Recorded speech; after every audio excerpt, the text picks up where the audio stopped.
Evening.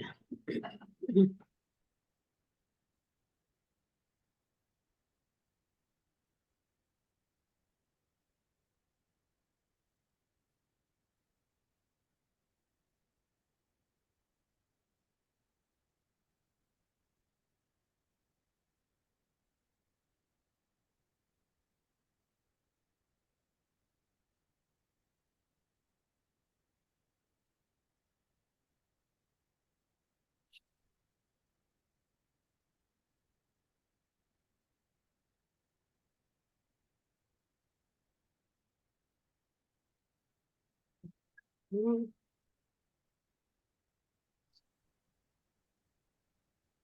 Hi, everyone. Looks like we're still waiting on the two Jims. We'll give it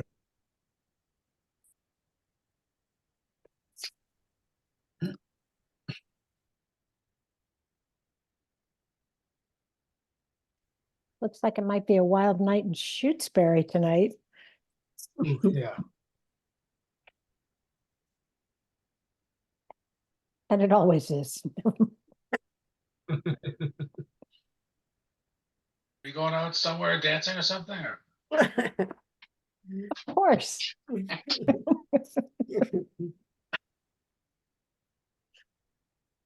That's interesting.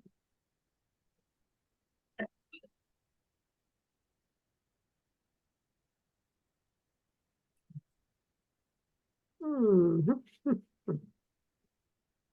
Okay. Hmm. Well, I hope that culvert works.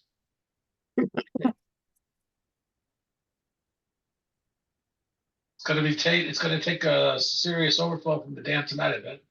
Yeah.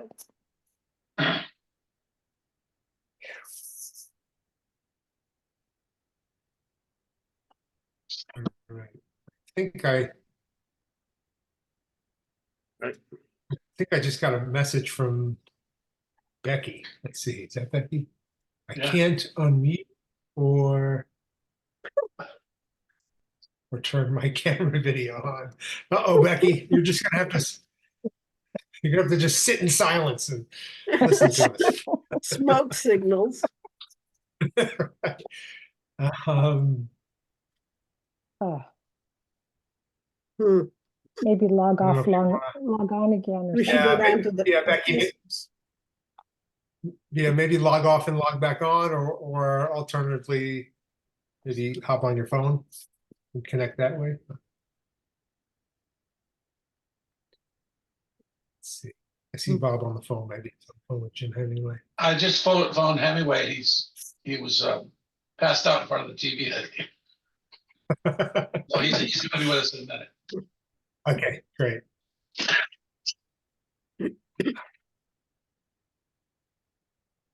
Let's see if I have Jim Walton's number. Oh,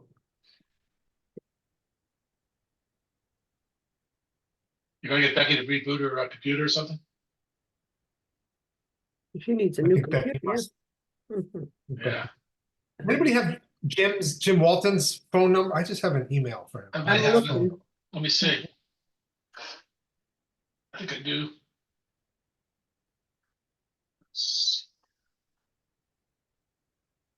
Yeah, I have his number. It's Okay. 259-5397.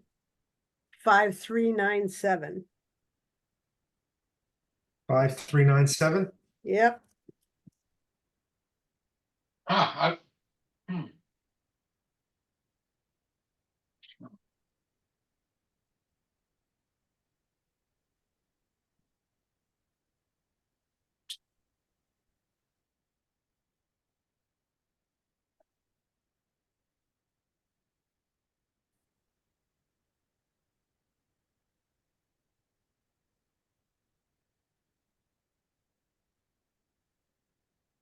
Hmm. Yep. Here's Joe. Maybe not. Wonder if George is having trouble too. Yeah, he's usually, Were you able to raise him, AJ? Yeah.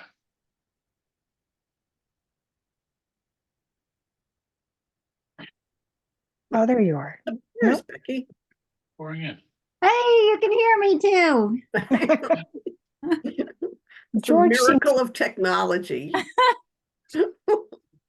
AJ, I'm gonna reclaim host, but I'm gonna make you co-host again. Because I made George co-host, but we don't know where he is. Huh. All right, I just tried Jim Walton and left him a voicemail, so maybe he's got conflict tonight. So, funny how I have like a few different technical issues tonight. George, I take it you can hear us, but maybe, yeah, nod your maybe head. you're having some technical issues as well.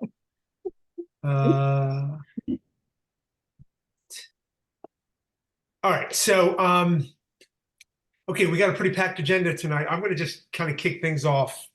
I'm hoping George can hear me. And I see David Burgess is in, so maybe we'll just jump right to a review of the assessor's FY24 budget. Okay, I wasn't quite expecting that. I was there to watch. Okay. Leslie's ready to. Yeah, Okay. Well, so who's gonna present or talk through the assessor's budget for us tonight?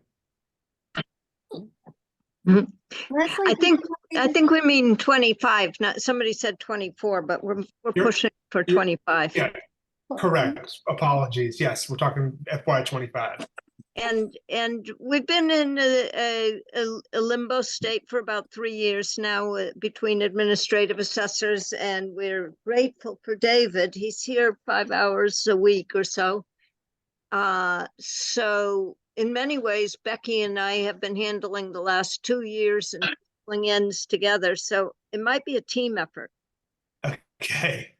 All right. Well, let me do the first thing I'll do is I will pull up the budget document that we have, or that was submitted. Let's see. Share my screen. Okay. Oh, yeah. Oh, dear. Okay. So hopefully everybody can look at that. So this may or may not reflect kind of the current planning. So if somebody can I speak think to it that. does, right, Leslie? What you are looking at is my hand scratch of what I put together. Okay. Basically, I called the two big expenses, which is our vision people and our GIS CIA web map people, and got Mhm. those figures nailed down with the vision, the total vision budget, and I have it in print in a letter, is for that 11,239 for the coming year. And the CIA people have kept us at $2,900 since FY22. And they've given us a call, which I've shared with Becky. They're looking at increasing us pretty rapidly to 5,000 by FY26. That's that funny little chart at the bottom. It's going see. to stay at 29, this for FY24, they're staying at 29. FY25, they're bumping us to 4. I see. I'm sorry, it's so hen scratched. Mm, No, I understand. fine. And so those are, I guess for both of those items, are those amounts something that gets negotiated every year with those providers, or Leslie? we sign? They bump them up each year. Okay. But the increases for the the GIS web hosting, that one is increasing quite rapidly from Yeah. 2,900 to 5,026. Hopefully then it'll slow down a little bit. Gotcha. Okay. So those are confirmed, quoted amounts for both of those lines. Yes, Okay. yes. And our expenses, right now, we're very lucky to have David, who is fully trained beyond belief, and I personally will tell you that I'm getting older, and there's no sense in investing in my training.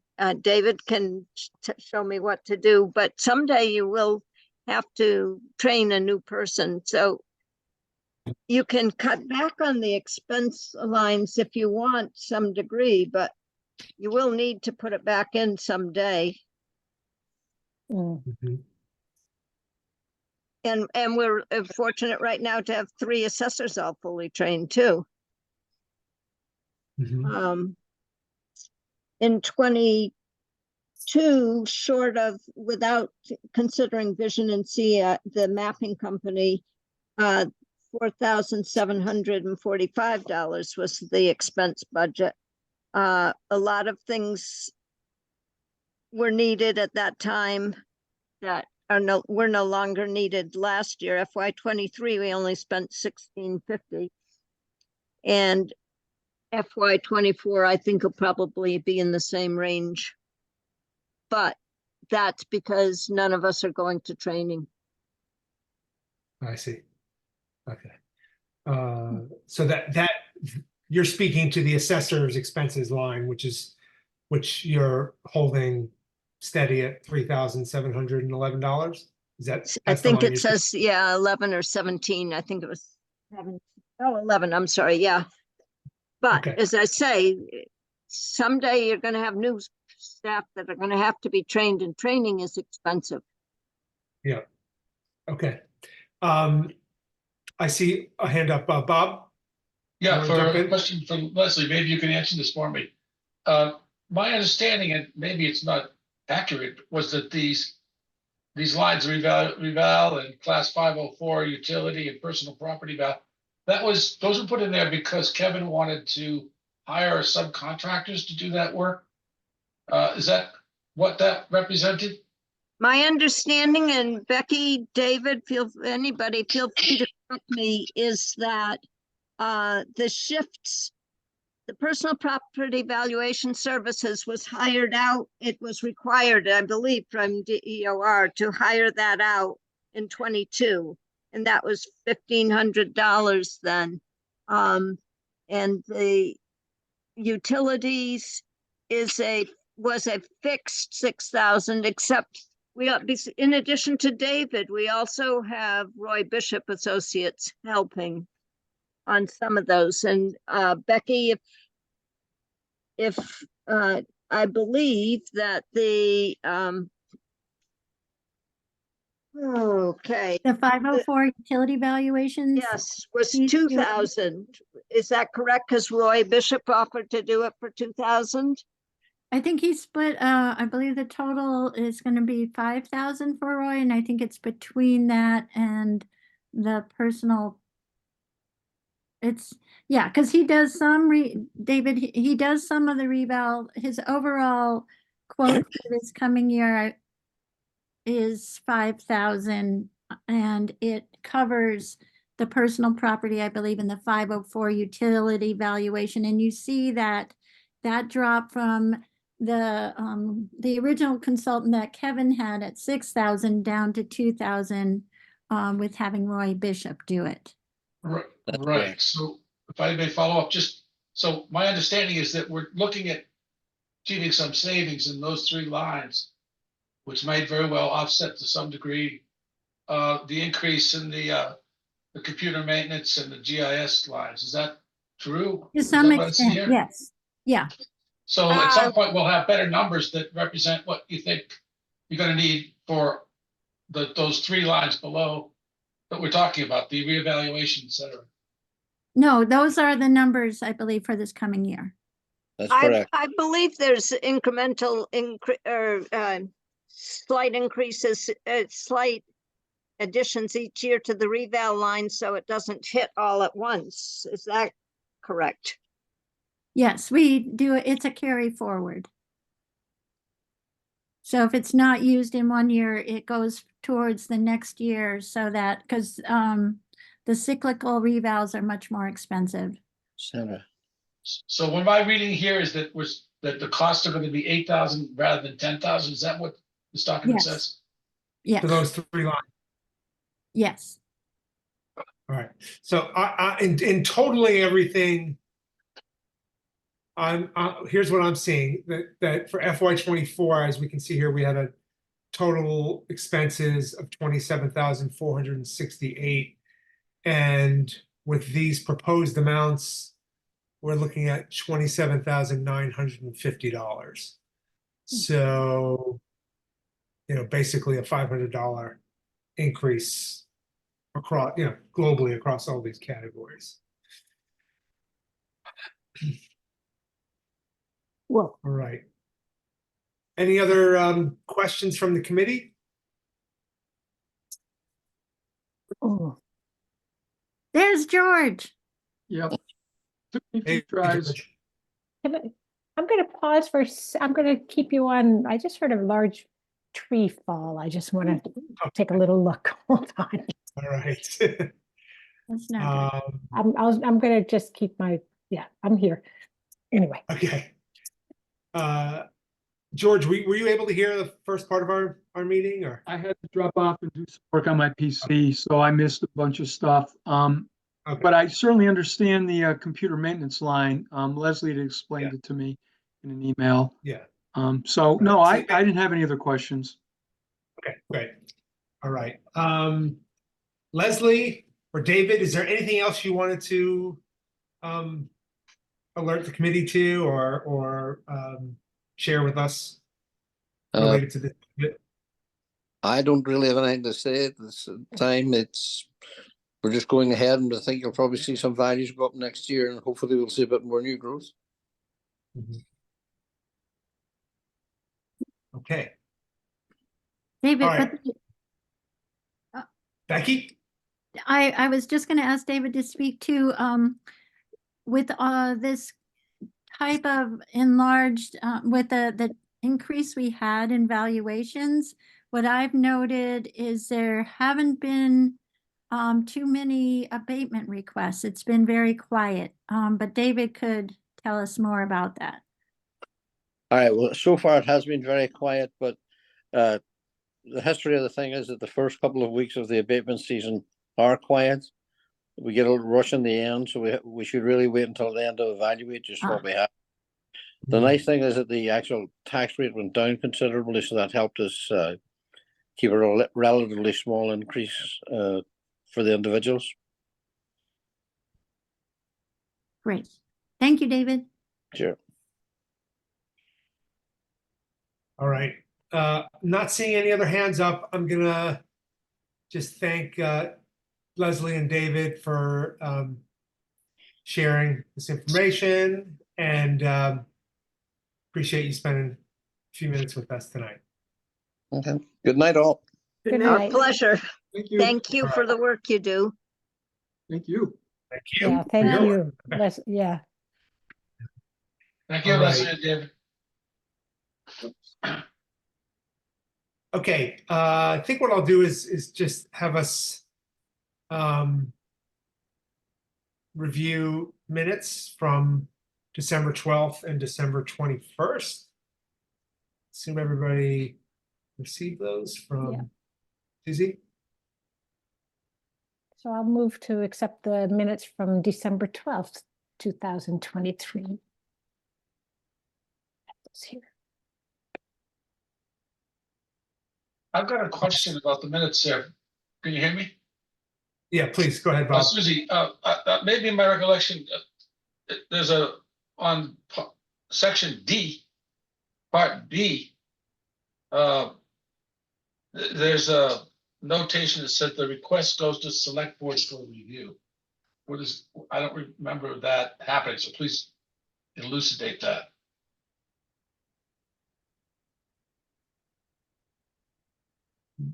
The the request to increase the assistant hours.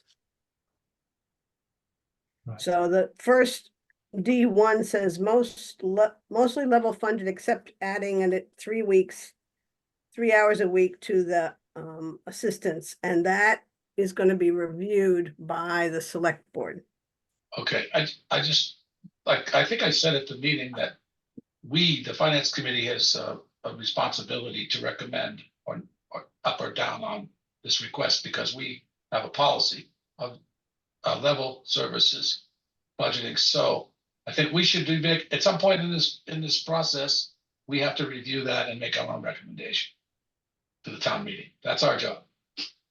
So Um, that's, I'm I sorry, think what I Bob. said, Excuse me, Bob. yeah. I, Yeah, go ahead, Becky.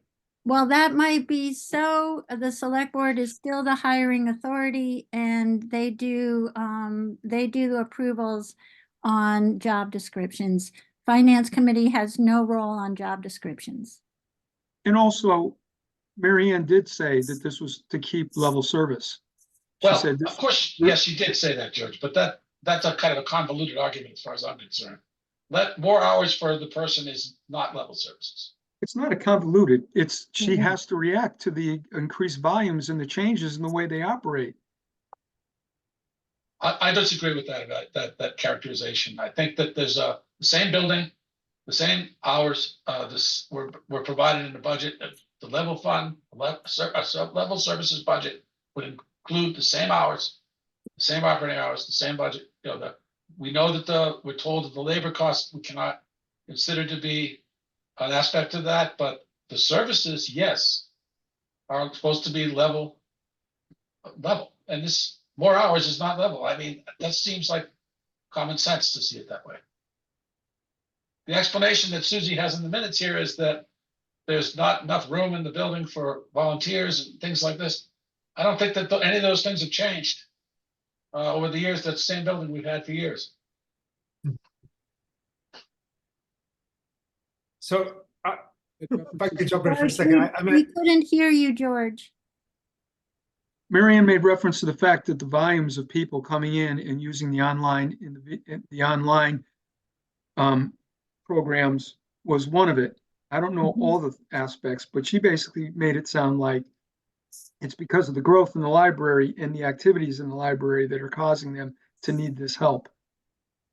Okay, well, I don't think we're supposed to be debating this now. I don't want to do that, but I do want to include in the minutes that I made an assertion that this would not level services. Okay, so if you could include that in the minutes, Susie, I would appreciate it. all right. We can debate this Let's later, go- right, George? All right, I think Becky had her hand up and then Susie. Okay, I'm going to reiterate, Bob, that the select board's authority is the place that the hours are changed for an individual employee. It is not the purview of the finance committee. The job descriptions are approved by the select board. It's fine for the finance committee to weigh in and comment about an additional 3 hours or whatever changes, but it's still the authority of the select board, and finance committee does not have authority over job descriptions.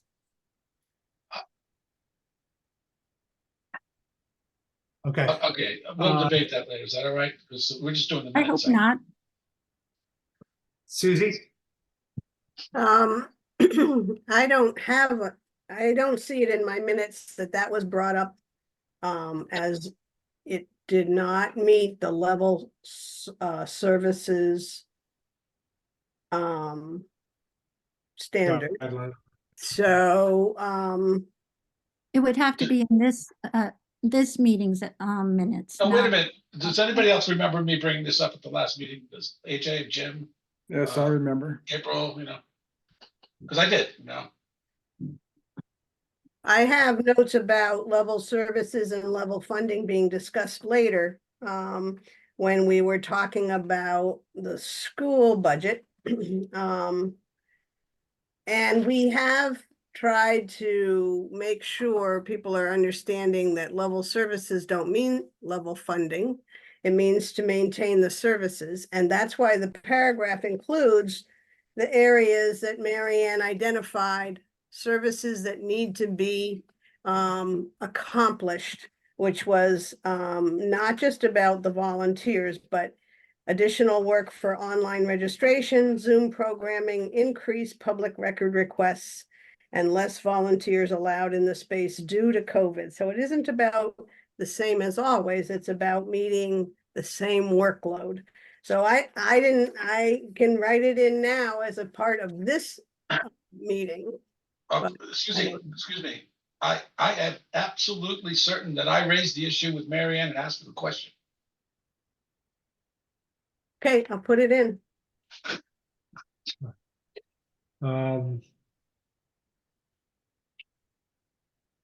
Maybe Susie, while you're working, maybe you could just on D1B, you could say the request to expand coverage for the library assistant line will be reviewed by the select board, something like that. Just speaking to the earlier confusion about what the request was referring to. Okay. All right. Any other questions or comments related to the 12 minutes? All right. I don't see any hands. I think April already made a motion to approve the minutes. I'll George second. Okay. All right. Seeing no other hands, let's vote. George, overnight aside.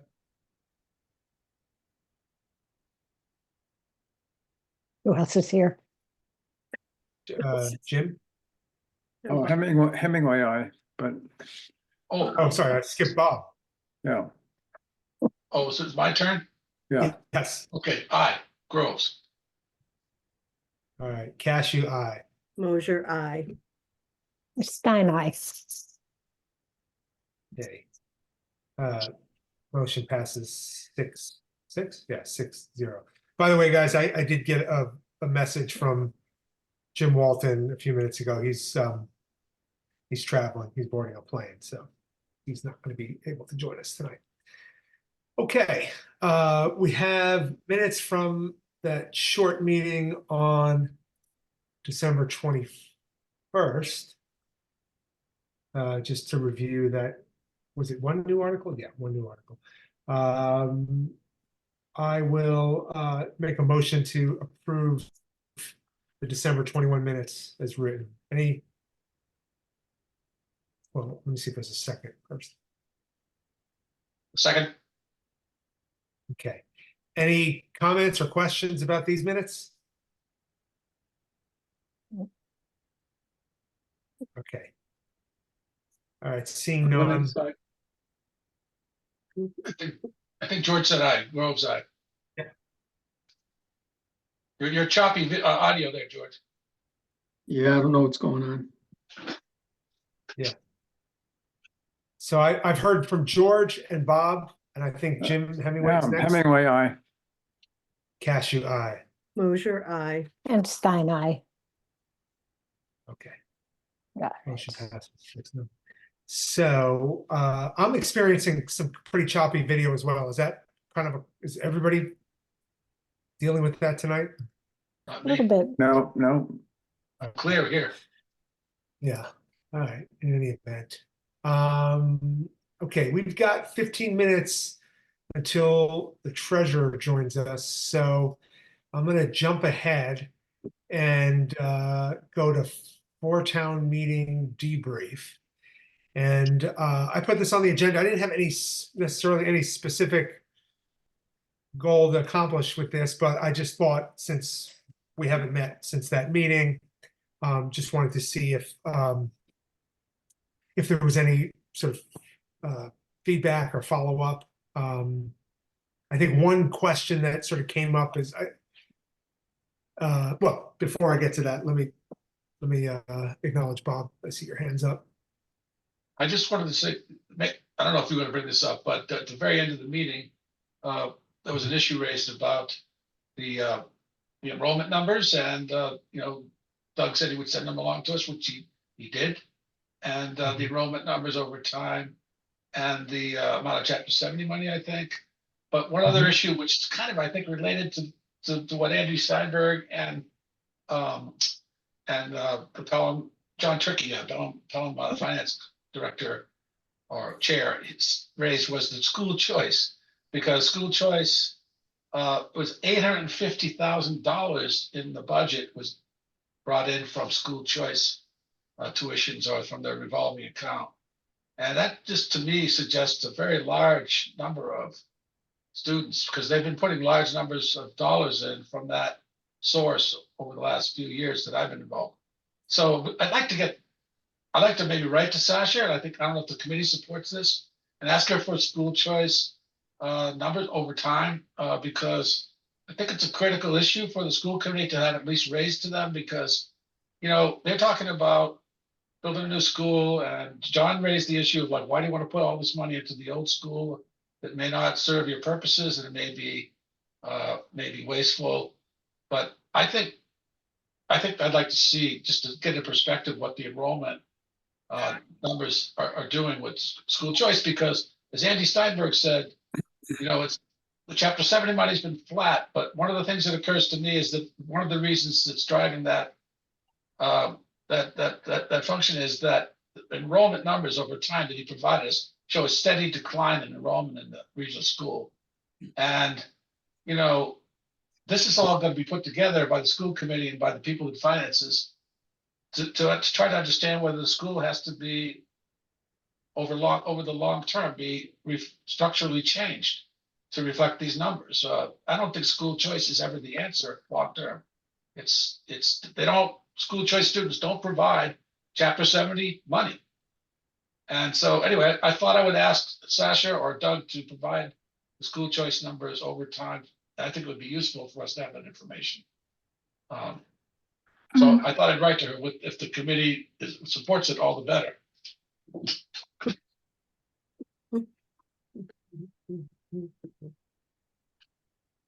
Any feedback for Bob on that? I guess I mean, it might be helpful to know sort of like precisely what you're requesting. So is it, you want to know, I mean, isn't that information available in the regional budget document that we get every year? It wasn't clear to me, AJ, whether the enrollment numbers that we received included choice students or not. I mean, that would be useful to know how much, this is the entire enrollment of the school? Is this including choice? Is it not including choice? If so, how many choice students should be added to this? So You're referring to this document, correct? No, there was a chart. There was a chart with graphs on it showing The enrollment in the school. figures, yeah. Yeah, it's the next Okay. page. Yeah. And So it you shows think towns, but it's there's no indication of what, if any, choice students are in these numbers. Well, it says total regional FTEs. yeah, I mean, it would be bizarre to me if this was not inclusive of all students attending the regional schools. Did anybody else have a question about whether this might be excluding that subgroup of students? Susie? I don't have a question. I think the simplest way to figure it out is to have Bob ask Sasha for the information. Okay, again, if these numbers, it obviously shows a general decline in enrollment, but if they're including choice, then the real numbers of our native students, if you will, might be even more dramatic than this. So I'd like to know. Gotcha. I think it's important to know. So I will write to Doug, and so I'm sure Yeah. Sasha will receive the. Yeah, Becky? no, I was just gonna say that I think it's most appropriate to put the question to Doug and have him give it to Sasha or whoever he thinks should Okay. send the answer, but I think Doug needs to receive the question. That's what I Okay, would. I'll write it down. Thanks. Yeah. And you know, Bob, this is a suggestion, maybe you can make it a sort of two-part question. One is just confirming whether the chart and table are inclusive of all students enrolled, attending the regional schools within each of these years. And then separate from that, if they could, assuming the answer to that is yes, if they can provide a count of how many school choice students there were in each of these school years. Yeah. Okay, All right. Stop sharing that. Okay. I think one potential follow-up that I wanted to just see if folks had any feedback on was I think there were at least 2 regional school committee members, including our own rep, that were sort of interested in getting some feedback. And of course, nobody had any preparation for this, so nobody was really able to provide any feedback about how amenable communities would be to a new debt authorization that replaced the existing authorization on the school track project. And I haven't heard any follow-up. I think that the region's meeting tonight, I think there is an item on the agenda related to the track, but did anybody have anything they wanted to sort of speak to? Or again, I think the scenario they were asking about was if the region nullified the existing debt authorization for the track project and more or less immediately voted to approve a new debt authorization that called for a similar project, redoing the track and the interior surface, but worded in a way that gave the region the flexibility to have that inner field be either artificial grass or natural turf. And so I don't know, I see Susie's hand is up. Did you have a? Yeah, I felt like the question was more pointed on some people's, they wanted a pulse on artificial turf versus not. The fact Mhm. is, I'm not sure they were really asking us, should there be a new debt authorization? And maybe if they are trying to get rid of artificial turf, that could be why they're asking that. But So yeah, I think it does need to be more flexible. I agree with that. But Okay. but I felt like what some people wanted to know was what each town was thinking about artificial. So I have a little bit of I think sort of context I can share, which is that when I in advance of the four-town meeting, when I spoke with Anna, she was specifically interested in the committee doing exactly what I said a minute ago, essentially withdrawing the existing debt authorization and replacing it with a new debt authorization that expanded the options available for the project to include natural grass, not necessarily specifying that it had to be natural grass, but including it as a potential or as an available option. And so I think there at least some members, I'm not sure how many, but I think some members of the regional school committee would like to take that step. There was some concern that would this potentially jeopardize funding that has been allocated for a track project, and would the region be potentially making a mistake by kind of withdrawing some funding that's already secured for the project is there a scenario in which towns might then say, no, we're not, we're not going to support a new authorization that replace. So I think my sense, which may be slightly different than yours, Susie, was that they wanted some feedback about like, is there a sense that any community would object to a new debt authorization if they were to take those steps? Bob? Yeah, I just wanted to ask a question about the procedures here, like, this is going to the school committee and the regional school committee makes this decision, is that how it works? Or Yes, do the towns make the decision to withdraw that No. particular thing? No, Who that makes would be the a decision? region. That would be the region's vote. They could vote a new debt authorization immediately following that in the same meeting if they wanted to. But that debt authorization, I forget what the period of time is. Maybe Becky knows this. There's a period of time where each town sort of has to take action if they want to It's challenge. Yeah, I think I it's think we have to do 90 it at town days. meeting, right? Is what you're saying? The voters have to, no? It's not, Oh. no, it's not a town meeting thing. It's a certain period of, this is what happened. Remember, we never, our town never voted on Right. whether to approve the original That's debt true. authorization. What happened was they voted, they approved that debt authorization. No town raised an objection to it. And at a certain point in time, again, I don't know the exact number of days, Right. but after a certain number of days, Don't it's a interrupt. done deal. Yeah. So that could happen So- again.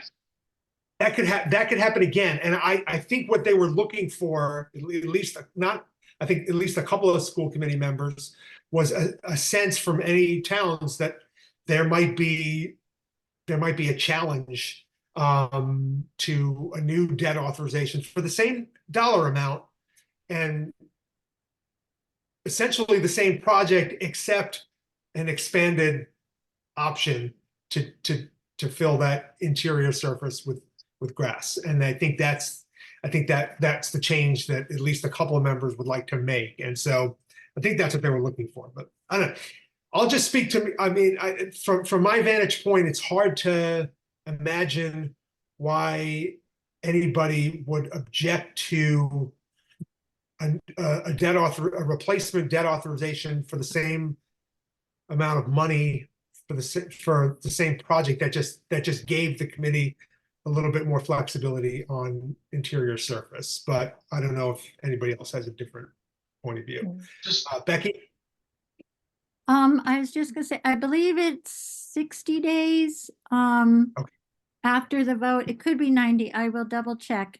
But we did discuss it. I know the select board, I believe even FinCom talked about it last year. And the consensus was if two towns, it takes two towns to reject it, not just one. And Okay. so I talked to a couple other towns and they had no, the town administrators didn't see anything coming forward.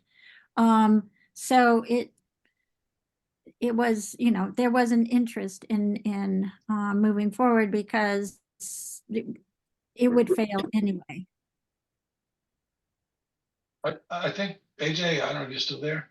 I think Yeah, I'm the main here. concern for the people that I know and my sense of what the public opinion is, and I don't know if they want something from us that reflects the public opinion of our town, but my feeling from just my own interactions with people is that people object to the turf. They don't, to the artificial turf. They don't object to the project. So I think you're right to think that if they thought that the project was going to go forward with grass or with one of the other options, that they would support it, but they would not support the turf. The reason we're all doing this is because the AstroTurf has become a very divisive issue, right? Well, it's filled with PFAS and we're having such a good Yeah, time right. with PFAS in town. Mhm. So, Yeah. I know, I think that the town of Shutesbury, we never did bring it to the CPA, but, the Pelham CPA and the Amherst CPA said they would not support the AstroTurf because of the PFAS issue. And I think that town of Shutesbury, from my reading, I think would probably be against it too. Not against the project, but against that that surface, you know? Mhm. Yeah. Okay, Susie? I don't believe we can speak for the town. We don't have a method to do that. We could speak for ourselves individually on the FinCom. Mhm. Yeah, that's totally fair. Again, I don't think we need to take any action or vote on anything. I just want, just because they specifically asked for some feedback, and I felt like I was not in a position to respond to it because, you know, it hadn't been discussed by, you know, by our committee, and let alone by, you know, soliciting feedback from town residents. So I just thought I would ask here if at least the concept raised any alarm bells for people. And it doesn't sound like there's any particular concern that anybody here wants me to relay relevant to that plan, if that's what they end up doing. Okay. Otherwise, I mean, I think, at least from our sort of narrow perspective, like, I thought it was a positive meeting. I mean, in the sense that, you know, there was nobody seemed motivated to open up the assessment methodology discussion, which is good. And I think, you know, relative to other towns, you know, I think we're definitely, I mean, everybody saw the table, right? We're going to experience a much smaller increase in our assessment relative to other towns. Susie? I also felt during the presentation that Shutesbury's schools are under a lot of the same pressures as their money going away. But one thing I felt was true is that Shutesbury is in a better position for its capital plan.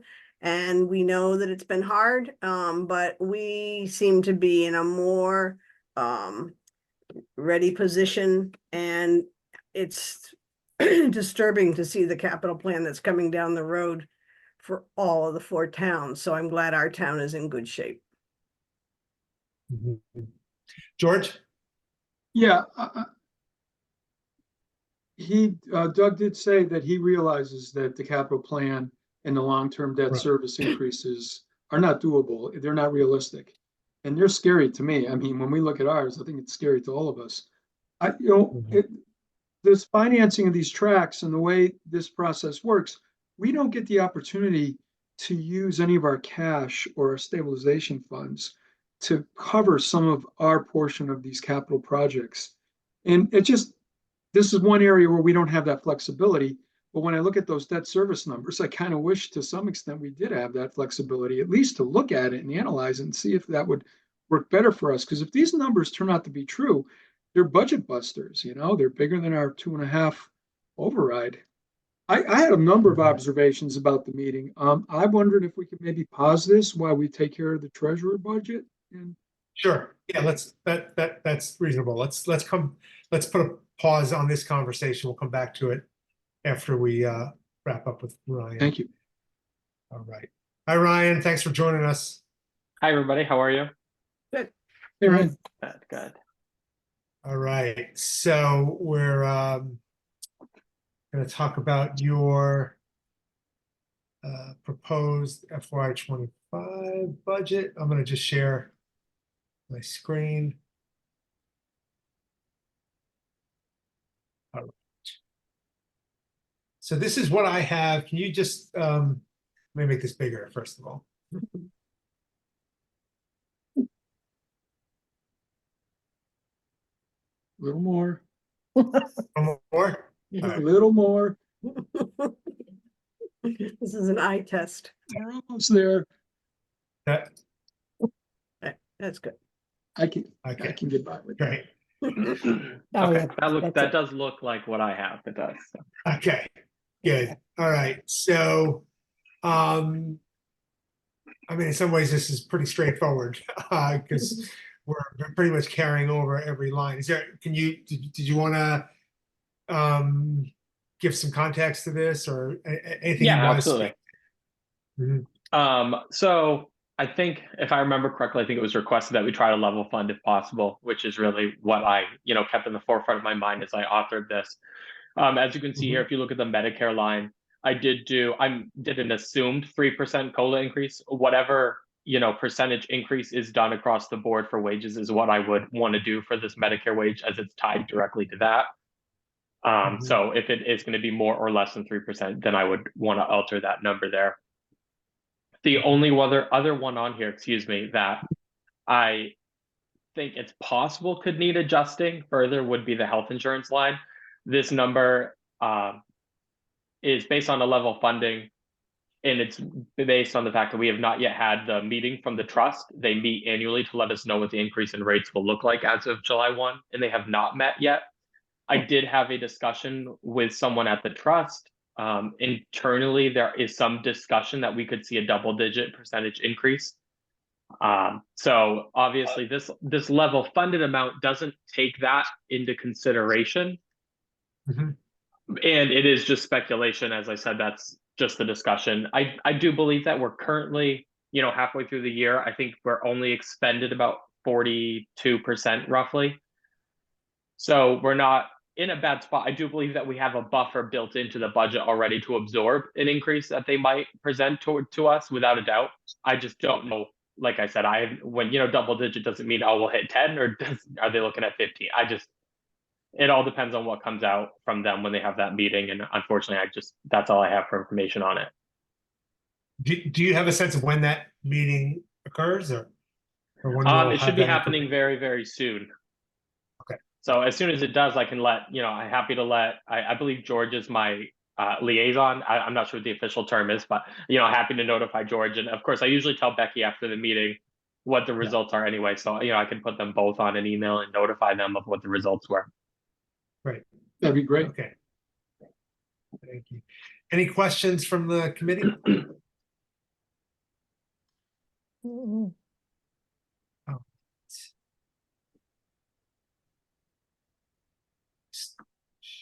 Well, just to clarify, the unemployment amount goes into an unemployment fund, right? Yes, that is correct. Do I you know- did do go ahead. Sorry. I was just gonna ask you, do you know what the balance is? I don't know what the balance is in there at the moment. I realized that I forget that the expense report just shows that the money goes out completely. So it doesn't actually give me what was on there. So I didn't pull that. I did do an estimate though, just based on what we don't know exactly what the state would charge us for unemployment, but based on last year's wages and using an average, I would estimate that we would probably have spent about $25,000 last year paying into the state unemployment fund. So, I've yet to see a year where this $5,000 contribution doesn't represent a savings for us. As long as we continue without seeing major layoffs. Better to be self-insured. Let's see, Becky and April. I just wanted to point out that on the health insurance line, what we need to calculate is, when we get the new numbers, that $520,000 there, we used over 40,000 for the finance reserve last year. And then there was a $16,000 balance after that.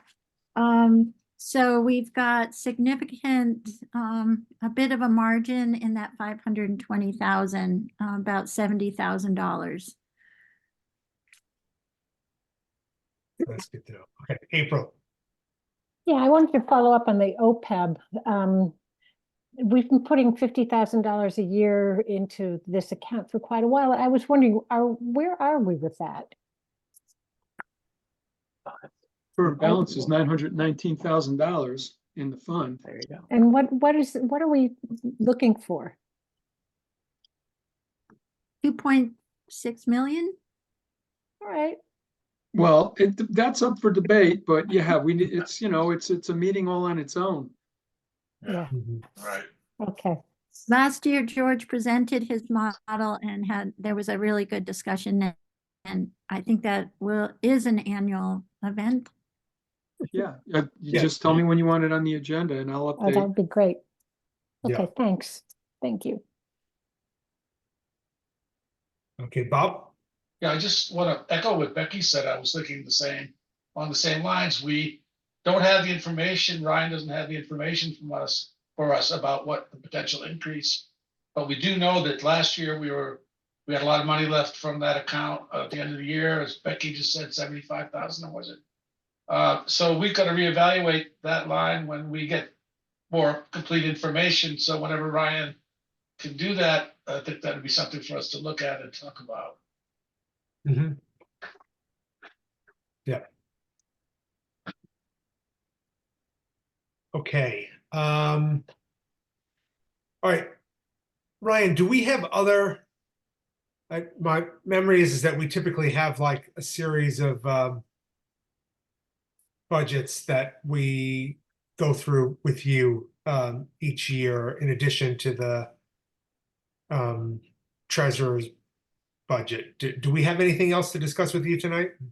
No, they're all this. Susie, I'm sure was Combined. very happy that I decided to. She made it very clear last year that I needed to use this form, and they're all they're all listed your here age, on Jay. this form. Okay, I had yeah, a- so that's right, because we used to look at the veterans and the All unemployed. separate. Right. Okay, that's what I'm remembering. Okay, got it. Yeah, Yeah, the treasurer's Um, line itself is actually level funded. Yeah. perfect, got it. Okay, super.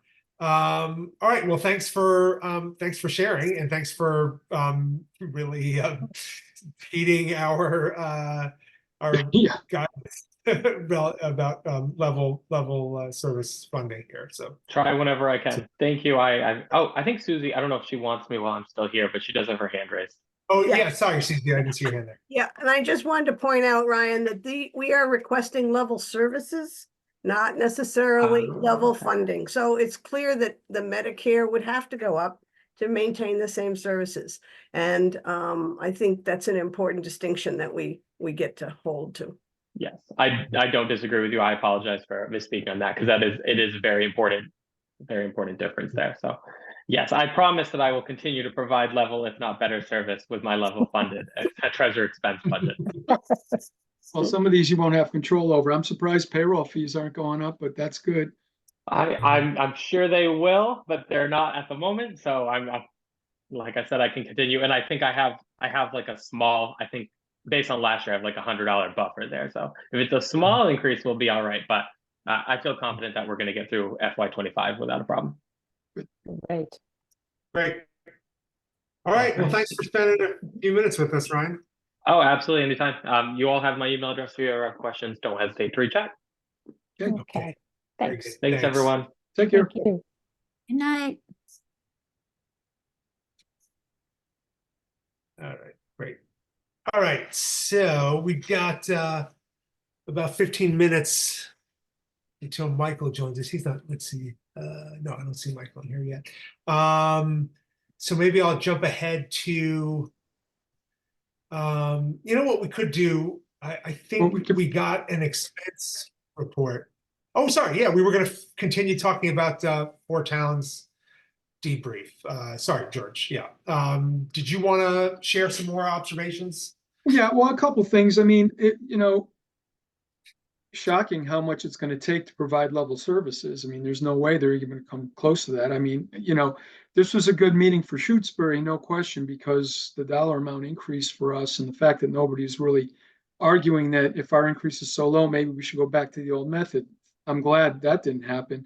But, this is terrible budget. And the fact that we've been shoring it up with temporary funds over the last few years has clearly become a big problem for us. And this is a problem I noticed. I've read in the paper about Northampton and their school budget, and they're quoting the same exact issues as we are. They're having the same exact problem. They're off by a tremendous amount of money, 2.5 million, and they're talking about the loss of ARPA funds. They're also talking about the fact that they had been using school choice funds, and that's becoming a problem for them too. Apparently their school choice numbers must be going down. And so, they've got some portions of their budget that they just can't see themselves. And it's an issue I want to bring up the next time our rep is in town, is what's going on now that all the funds are drying up and what it's meaning for education in K through 12. But Doug did say, he's going to wait and see what the supplemental budget from the governor looks like. He thought there might be some funds from that for FY25. I haven't seen anything that indicates that there will be. But, that was one area of hope for him. And then another thing I wanted to mention was, this whole talk of the guardrails. I thought it was interesting when Leverett was pushing Amherst about why does Amherst get to decide what the guidance is? And Leverett also saying that they want their increase to be 2.5, not 4. And just thinking about that, if with the guardrails, if Amherst does decide to raise theirs, the other two towns aren't going to get an increase in their budget, but it could cause an increase in our budget. But Right. that said, if we go to 4%, it's still a minor increase. It's a pretty small increase for us relative to what we have seen in the past. Anyways, I'm rambling there, but I thought it was interesting. You could tell who the new members of some of the committees are by some of the questions they were asking. And I thought that one about Amherst was pretty interesting. I think that might be it. It would be interesting to see what Amherst does. It comes down to Amherst. Yep. Yeah, Yeah, that's it. that and I think also, like, obviously there was no discussion of cuts, like where they're going to come from, right? And so I think that's going to be a big topic for the next follow-up meeting. Is once some of these numbers get firmed up and they have a sense of what is the total amount of cuts required to fund that budget, then they're gonna be some hard choices. Sorry, George, did you have a I follow-up? was just going to say it's disconcerting if you look back at what their budget meetings for the last 10 years. There have been multiple times when there's been big cuts in services, and it just seems to be year over year over year. And I just don't know how much longer it can continue this way. That's all. It's the personal. Yep. All right, Bob, and then Susie. You're on mute. Bob, you Bob. there? The point that George raises, what's been on my mind, and part of the reason I brought up the school choice was to referring to what Andy Steinberg said about Chapter 70 money and about the crunch in numbers that was presented at that meeting. That the teachers union has negotiated a new deal, or they're in the process of negotiating a new deal for the region. And so salaries, labor costs go up every year substantially, and their services are being reduced because Amherst puts out guidance that they usually say they start with a number 2.5, whatever, and then they go up some amount in the negotiations. But at the end of the day, the services get cut because that's the only place they can cut because they have contractual obligations. So again, just if you study the whole package, the whole thing, and just step back from it, there may have to be structural reform in the system to really preserve the mission, which is education after all. And that's the service that they provide. So I don't see there's going to be a bloodbath at this meeting, isn't there? I mean, there's such a gap between what seems to be the numbers that are required to spend and what the limitation that Amherst is bound to put on it. So it's kind of scary to me, and I think we're going to have to looking ahead, find a way to reduce the overall cost of the operation, and if structural reforms is the way to go, we at least have to start talking about it to reduce the cost, because Amherst is the big dog. We all know they're gonna put out a dictate, and everybody else is gonna have to just follow, right? Susie? I don't know what you mean by structural reforms. There is some discussion about the funding is where the structural reform needs to happen. The formulas, not not necessarily the school programs. And I feel like we did, George and I met with Aaron Saunders' aide, Maddie.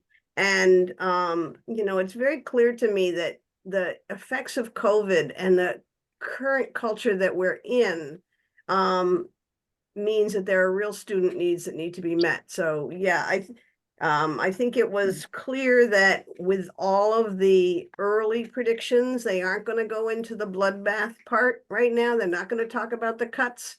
But I do feel like it would be good for us to think about what we want, what our concerns are in terms of service cuts.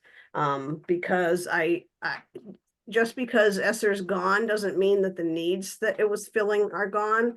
There's staff put in there. There's I believe there's an assistant superintendent person that's doing mental health issues because mental health issues are all around us. It's not evaporating just because the money evaporated. So I think we will need to advocate more for funding and for structural reform on what attention they will bring to the the regional school budgets and the elementary school.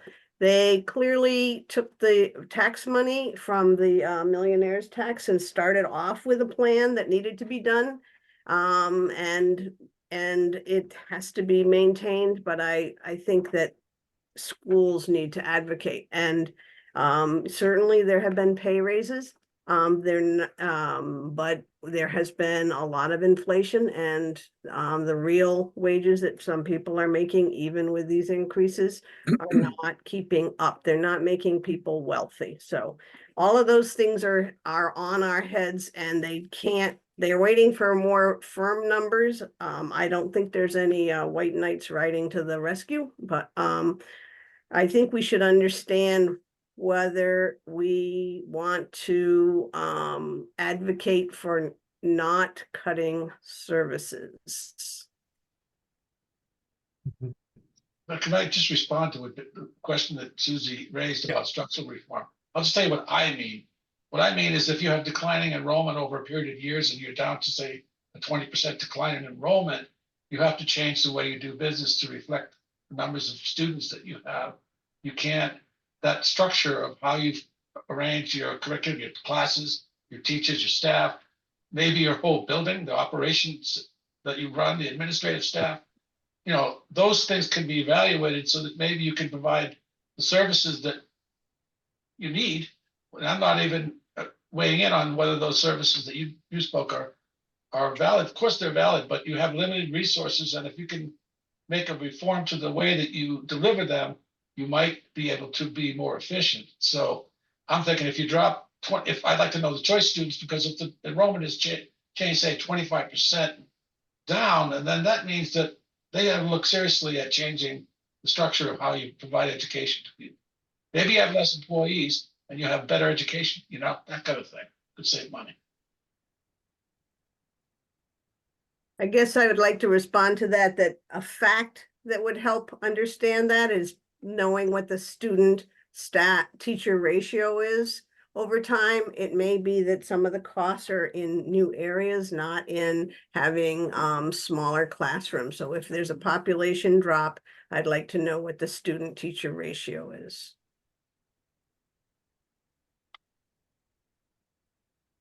Bob, would you be comfortable sort of adding that as a question since you're going to be crafting an email for Doug Slaughter? You're muted. Should I ask the student teacher ratio, how it's changed over time? Is that what you're saying? Yeah. Yeah, Okay. if that's information, I'll- I would assume that's a data point that's kind of readily Metric available. they should be using. Yeah. Yeah. Okay. Any other comments on regional school for town meeting before we move on to our next agenda item? Okay. Just can't wait to find out when the next one is. Does anybody know? So Michael is I going to think join George- us. I think George wanted to know when the next Town meeting was. Well, I was just We don't have wondering, a date, Oh, sorry. George. did they give us a I haven't date for heard. the next one? It did not. No, I haven't heard anything. They Becky, have you said heard the anything? end- I haven't heard, but I think they said the end of January, beginning of February. Okay, so within a month.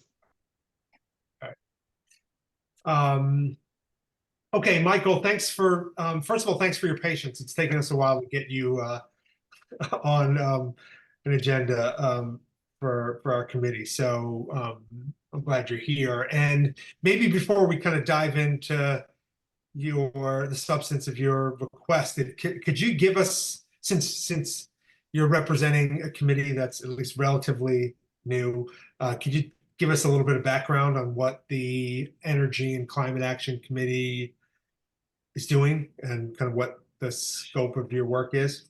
I can, and I'll just say Gail Fleischiger, who's also on the committee, is going to join me. So since we're Okay. starting a smidge early, she'll probably just pop in, but we Okay. won't have a quorum.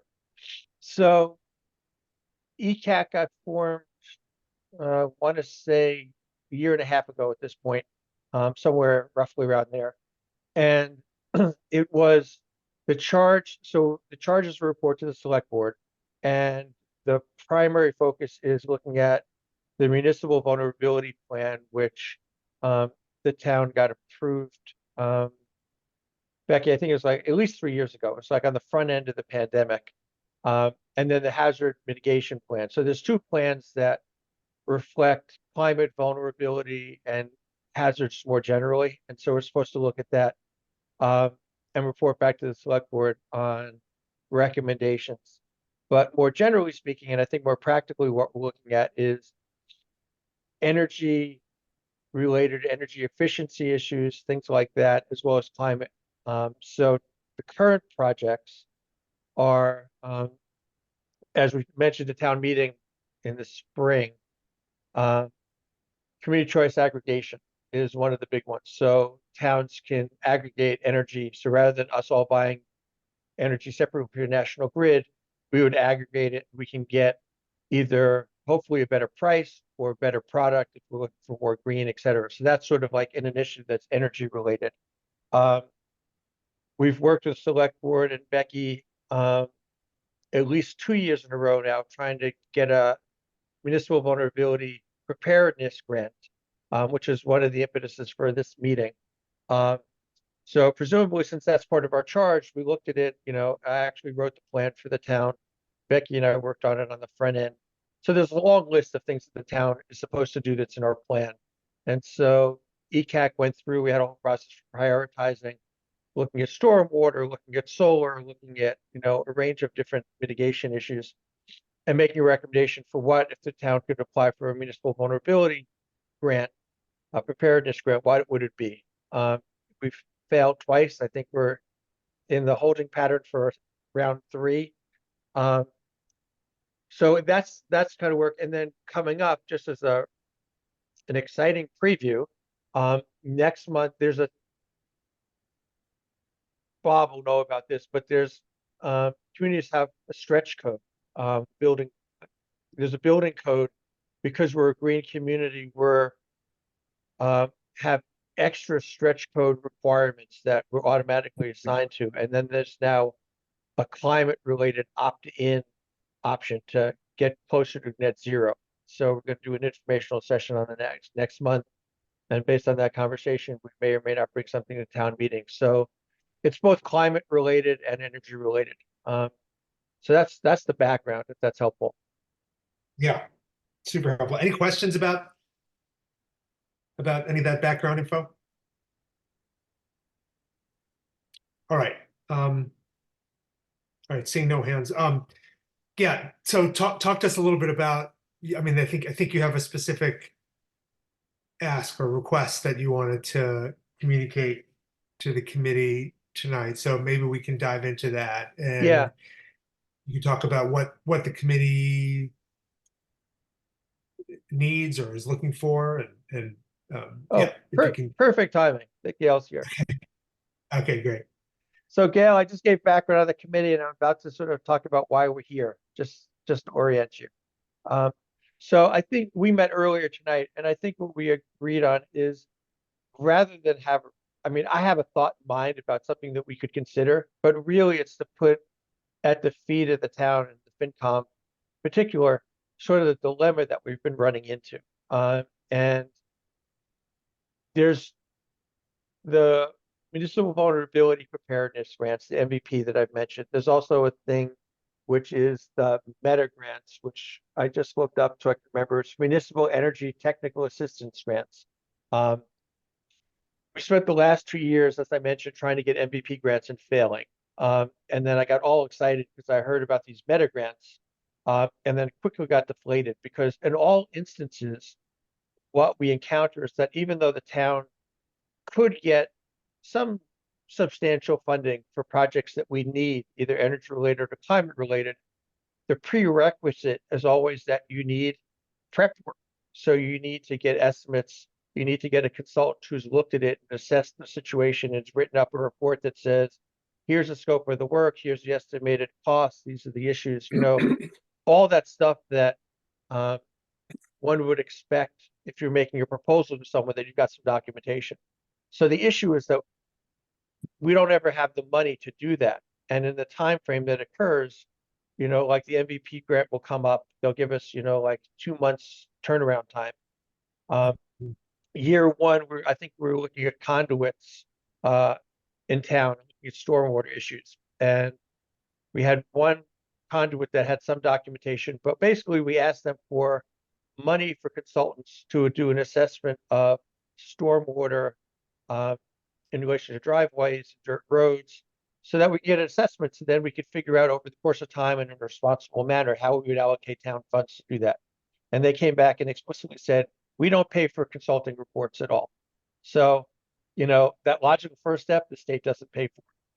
Last year we did, we had a conversation, Becky and I, with the representative.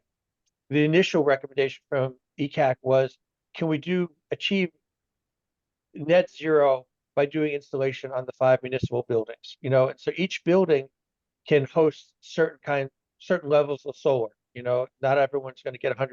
It's all different configurations. So we were thinking 5 buildings. That's a good plan. It's in our MVP plan. It's consistent. What they explicitly told us when Becky and I were talking to the representative was, unless you have the documented work with the scope and the related costs and all the technical information, you can't apply, which is why we ended up applying for the solar on the new library, because that was spec'd out already. So that really made clear that we can never get off the dime and take the first step to getting a grant, because we don't have any capacity to pay for any of this consultant report stuff.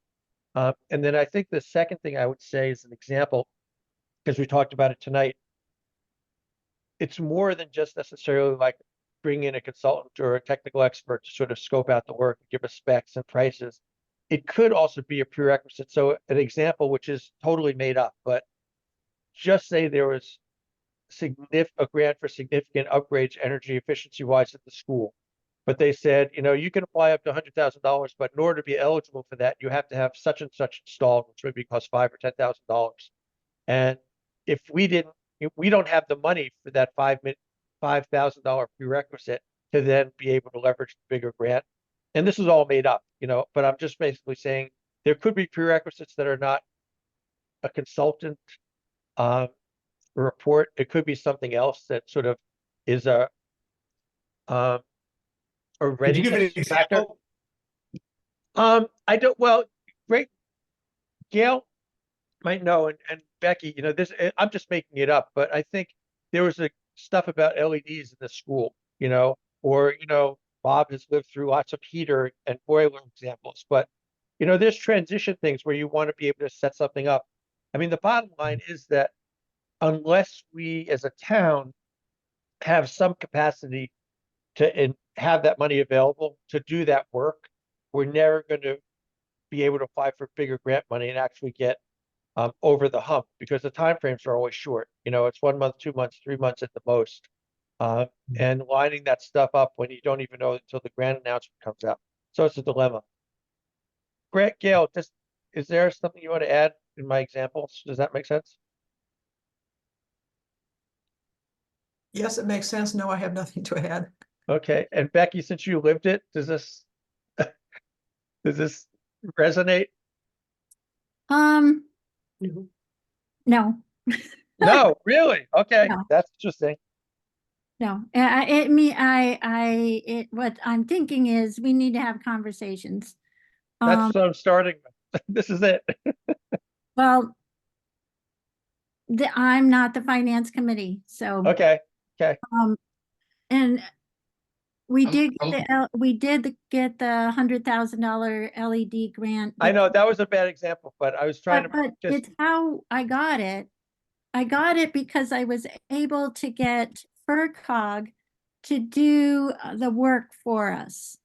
And that's been the key. We ended up, it was a FERCog grant that enabled us to do the MVP grant to become qualified as an MVP in the first place, because it was, while you did the initial grant, Michael, then we went and hired a consultant who did the whole process that took 6 months and involved, 200 volunteers or whatever. Well, that part we got the grant money to pay them.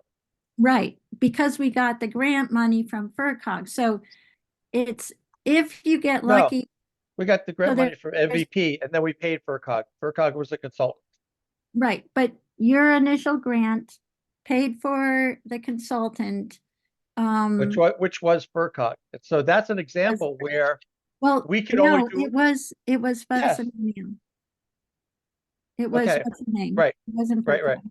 Okay, So we were able to hire the person that I had met at the initial grant meeting that I went to, and she was at that initial meeting. She was an engineer at a local firm. She had lived in Shutesbury and turned out to be a perfect fit. So, but those are exceptions to what Michael's bringing up.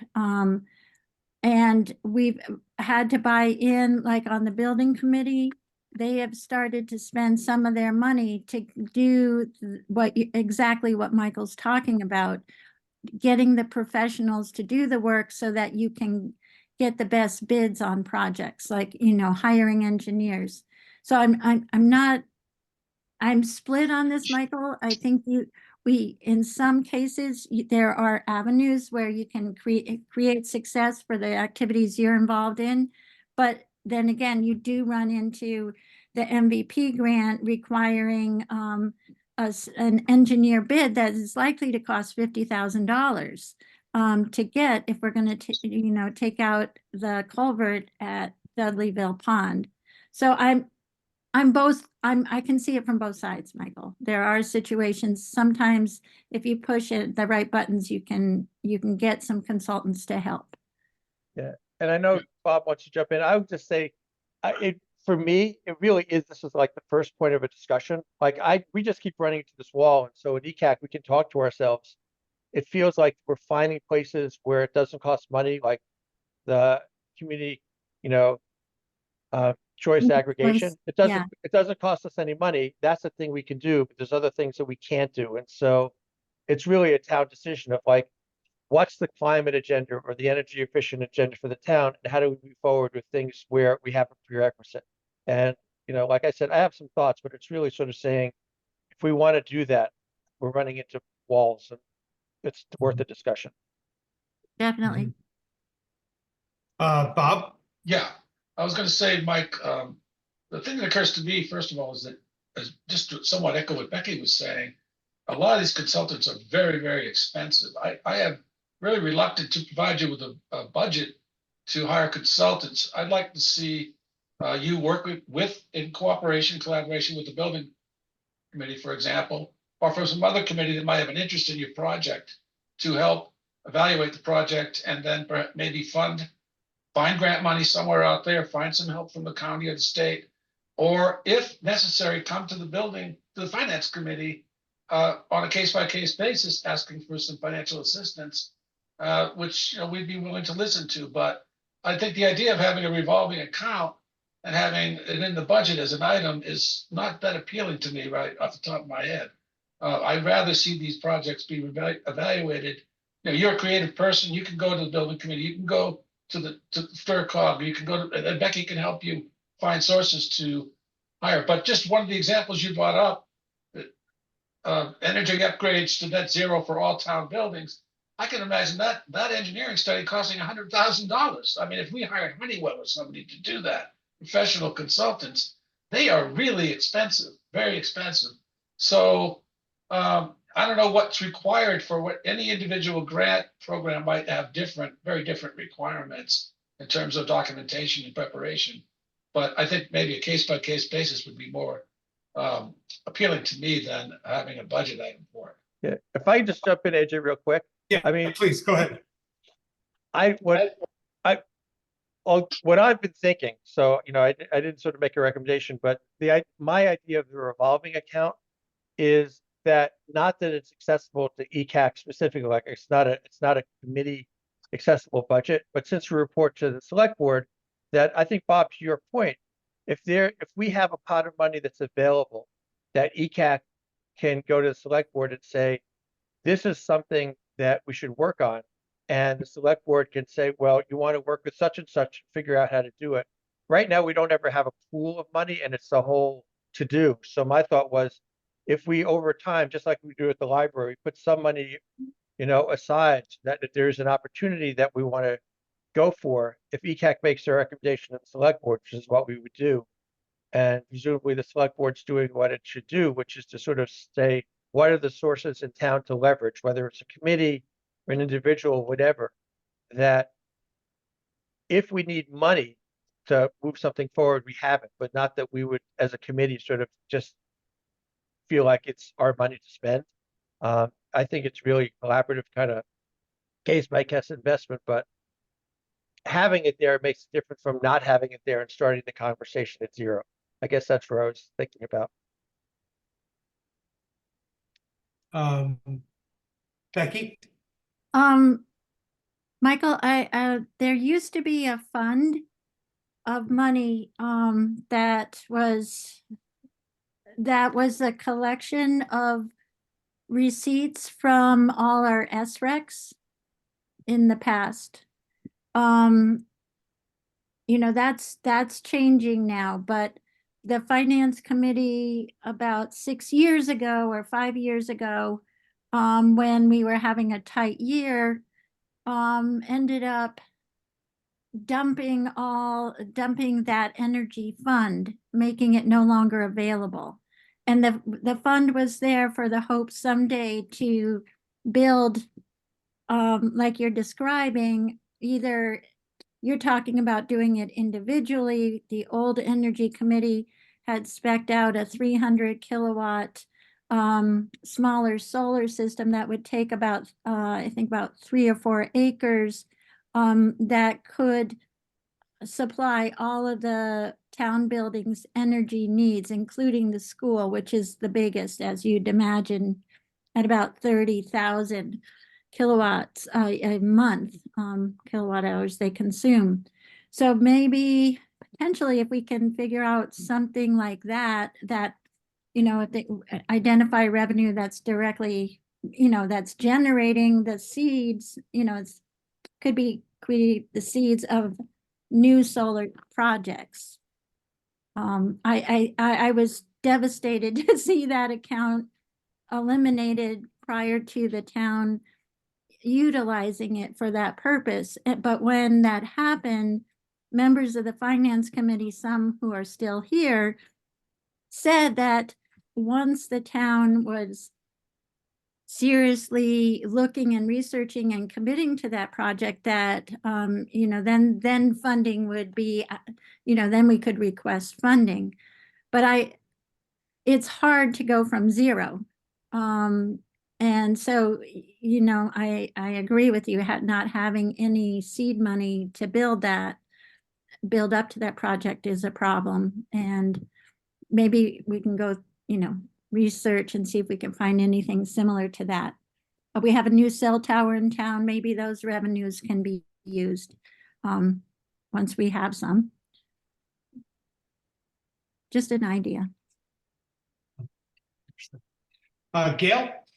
I'm interested in hearing, Becky, about your study from the old electric committee, like energy committee, about a plan for the town municipal buildings. We had applied, the ECAC had thought about applying to a green community grant for energy for the municipal buildings, and we were told they would not even entertain such an idea until the weatherization envelopes had been fixed, and that was the subject of the grant that was received last year. But until we have progress on that and the weatherization projects have been completed, we do not have a basis to go forward to green communities to go for such an energy or electricity project. I would really like to know the details though of what you found in the old committee. That would be very interesting. Well, Thank you. we did upgrades and insulation to all of the buildings around 2012. No, I'm talking about the grant that came in last year. Oh, that's been completed. That was completed. Okay, could you please give the committee the grant, a copy of the grant and a record of the completion of those projects?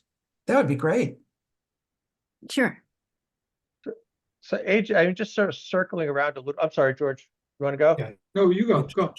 Yeah, I was going to say, I mean, my hope, with this was that we could actually, as a town, because we always could use it, some common ground where it's not controversial. So, my sense is that we're all sort of saying the climate is, creating more havoc for us, whether it's going to be flooding, stormwater, erosion, drought, more rain, all that kind of stuff.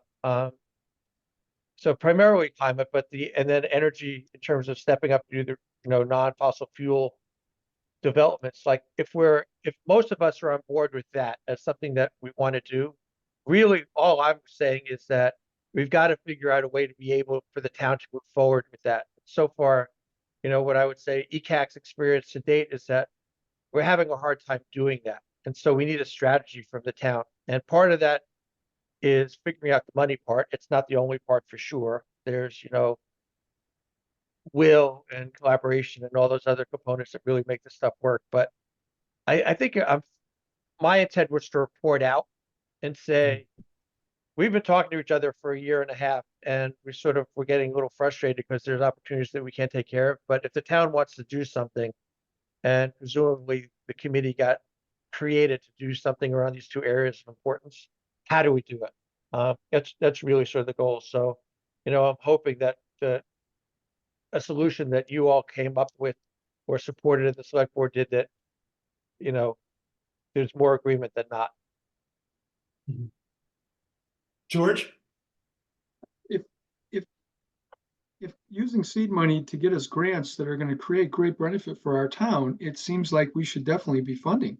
And we need to come up with a reasonable amount to give you the startup. I read your note that you would send to AJ. You were saying $2,000 to $10,000 per project.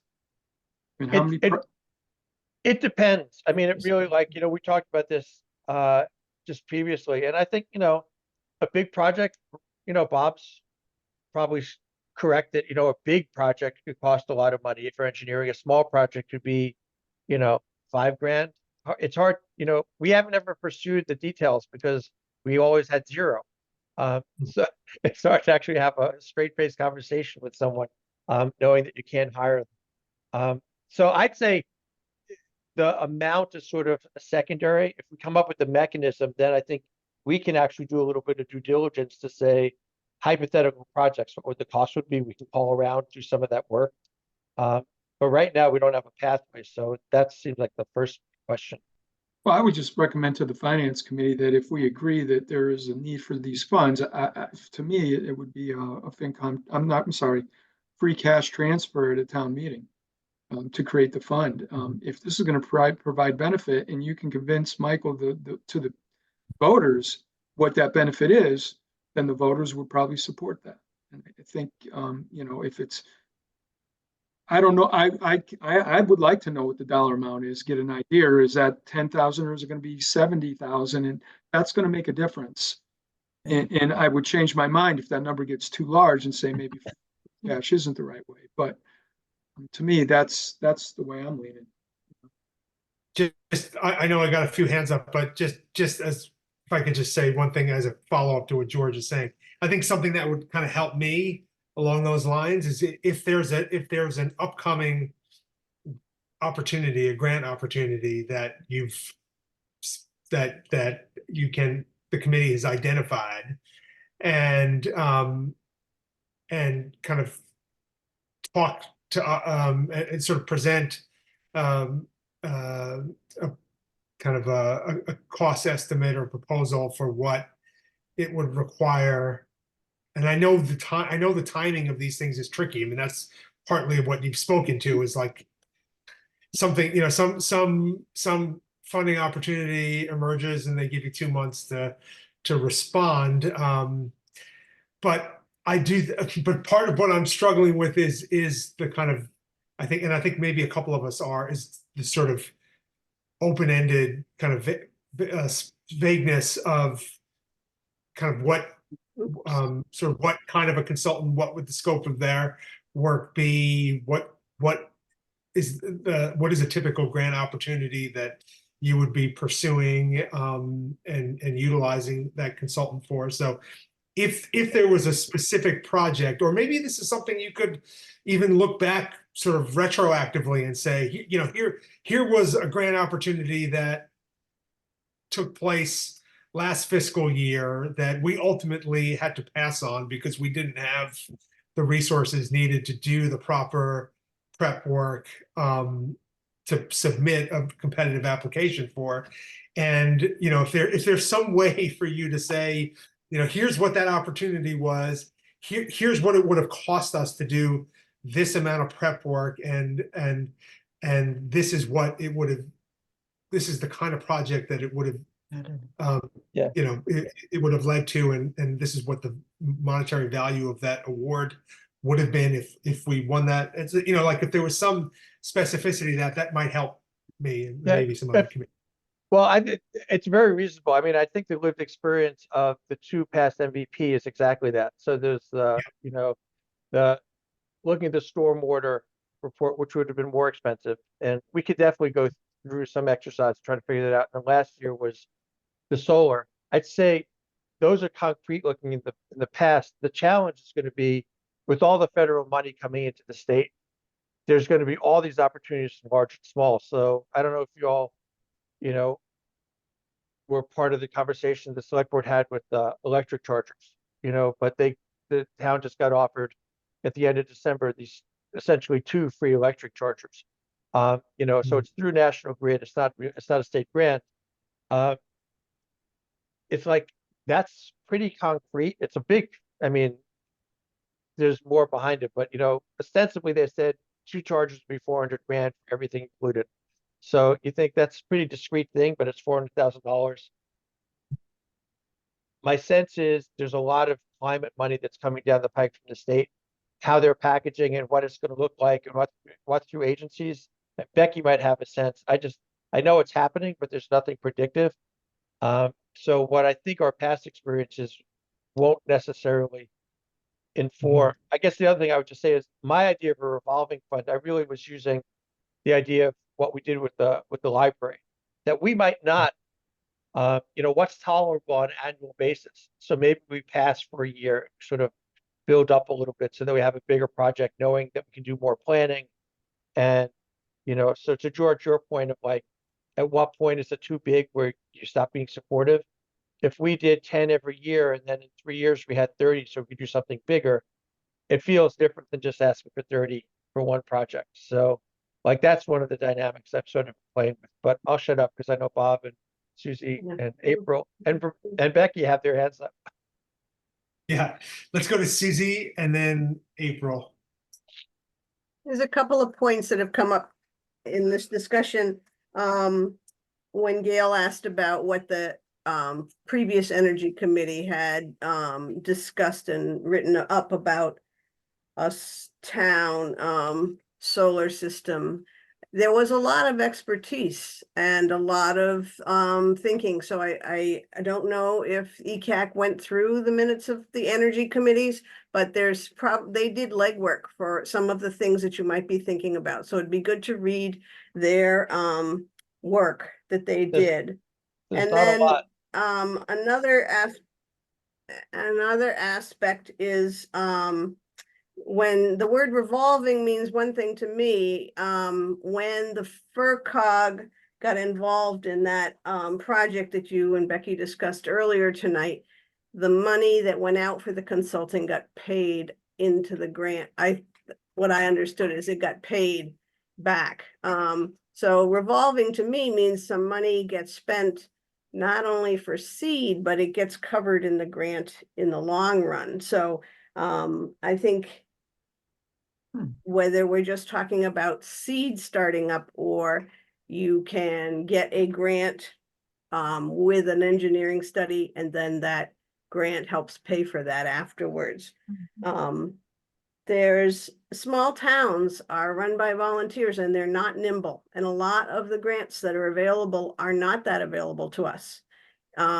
So that just seems to be a reality that is hard for us to deal with. And the scale of money that we have to avail people of is also small. So I see this as something that is not easy to solve. But I do think that what we have done in the past reflects the volunteer work, Becky's work, and certain kinds of agencies that do have a way of helping us.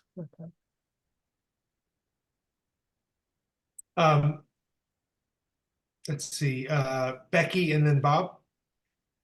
April, I see your hands down, so I assume you didn't have a question or comment. I just had a quick thing to share. Michael, the comment from our architect for the library when we were talking about doing the design work for solar, he was saying, well, why are you doing that? You know, the company that we hire will do all the design work for us, that you don't need to, you know, do the design work first. And that's their standard way. They never do the design work ahead. The design work is typically done on all their projects by the developer. I mean, yeah, the person that will do the installation of the solar. And many companies work like that. It's just trying to figure out how to, you know, get that research done ahead that you were wanting to do for each individual building. So I think there could be a way that we could get that work done for free. Of course, these people would, you know, if, you know, they would want to be hired for sure. Yeah. So, right. So we can't commit to hiring them when we're going out for the grant. And that's where you get in the pickle. Right. And that's, you know, but sometimes some of that work, like in the old energy committee, two of the people taught solar courses at university and had done more, you know, they went through a whole series of things where they did the shadowing studies. They did all the kinds of studies that a lot of times that are required by the grants. So it's maybe if we can figure out how to draw upon some of the old individuals to help put together the packages, we might be able to do it that way if we don't get seed money soon enough. I did try to check whatever minutes were available at the old energy committee. There's very sparse, and I did reach out They to some. did not take good minutes. I know. I And remember they that from being on quit. the select board. Yep. And then I did try to reach out to them as soon as we got formed. The idea of sort of carrying over some of their knowledge to the new incarnation. Never got word back, so it's been challenging in that regard. Okay, maybe I can help there. Bob? Yes, Michael, yeah, I just wanted to sort of reiterate, echo what some of the other members have said, and also add a few things for myself. One is, it's pretty clear from all the discussion that a lot of these different projects are very different protocols and in terms of grant writing and what is necessary up front. And there's also resources that are available in the town that you might avail yourself of, such as building committee money, or ultimately you could come to this committee if you had a the building committee has supported other departments sometimes or in town when they're going to do a project, and they do have funds in the budget, so that might be persuaded to help you with it. But my point is, if you come to the finance committee, if you have a project in mind, a specific project, and you understand what the demands are, and you've already looked around and scraped around and not able to come up with the necessary money, we'd be happy to listen to you. And we have funds in our reserve account that we could dedicate if we thought it was a worthy project. We could talk to the select board about it. We might fund it through that source. But having a $10,000 a year rotating revolving account that accumulated, you know, 10, 20, $30,000, that doesn't seem like a very wise move by the finance committee to support that to me. That's an invitation for, you know, a lot of money going God knows where. We need to know exactly what, you know, in the case of the library that you brought up, it was supported by this committee and others, and it had a specific goal in mind to offset the cost of a new library and the amount of money that had to be funded and borrowed. This, you're asking us to just give you money, $10,000 a year, when we have no idea what it's for. So that's a difficult thing for me to support. Well, just to clarify, I'm not asking it for me or our committee. It's for the town. And just, I mean, Bob, I hear what you're saying, but just to sort of break out the timing, the problem is, and very, you know, I'd say 2 to 3 months is what MVP gives you to respond. So figure, you know, in reality, it takes 2 weeks to get on a committee's agenda. And then you guys may or may not decide to do it. That money is going for a report, which then you have to sort of, even if you've identified someone who's in the wings, who you trust and you've vetted and stuff that you tap, then they have to schedule coming out doing the report. By the time they do the report and get it to you, the deadline for the actual grant is done.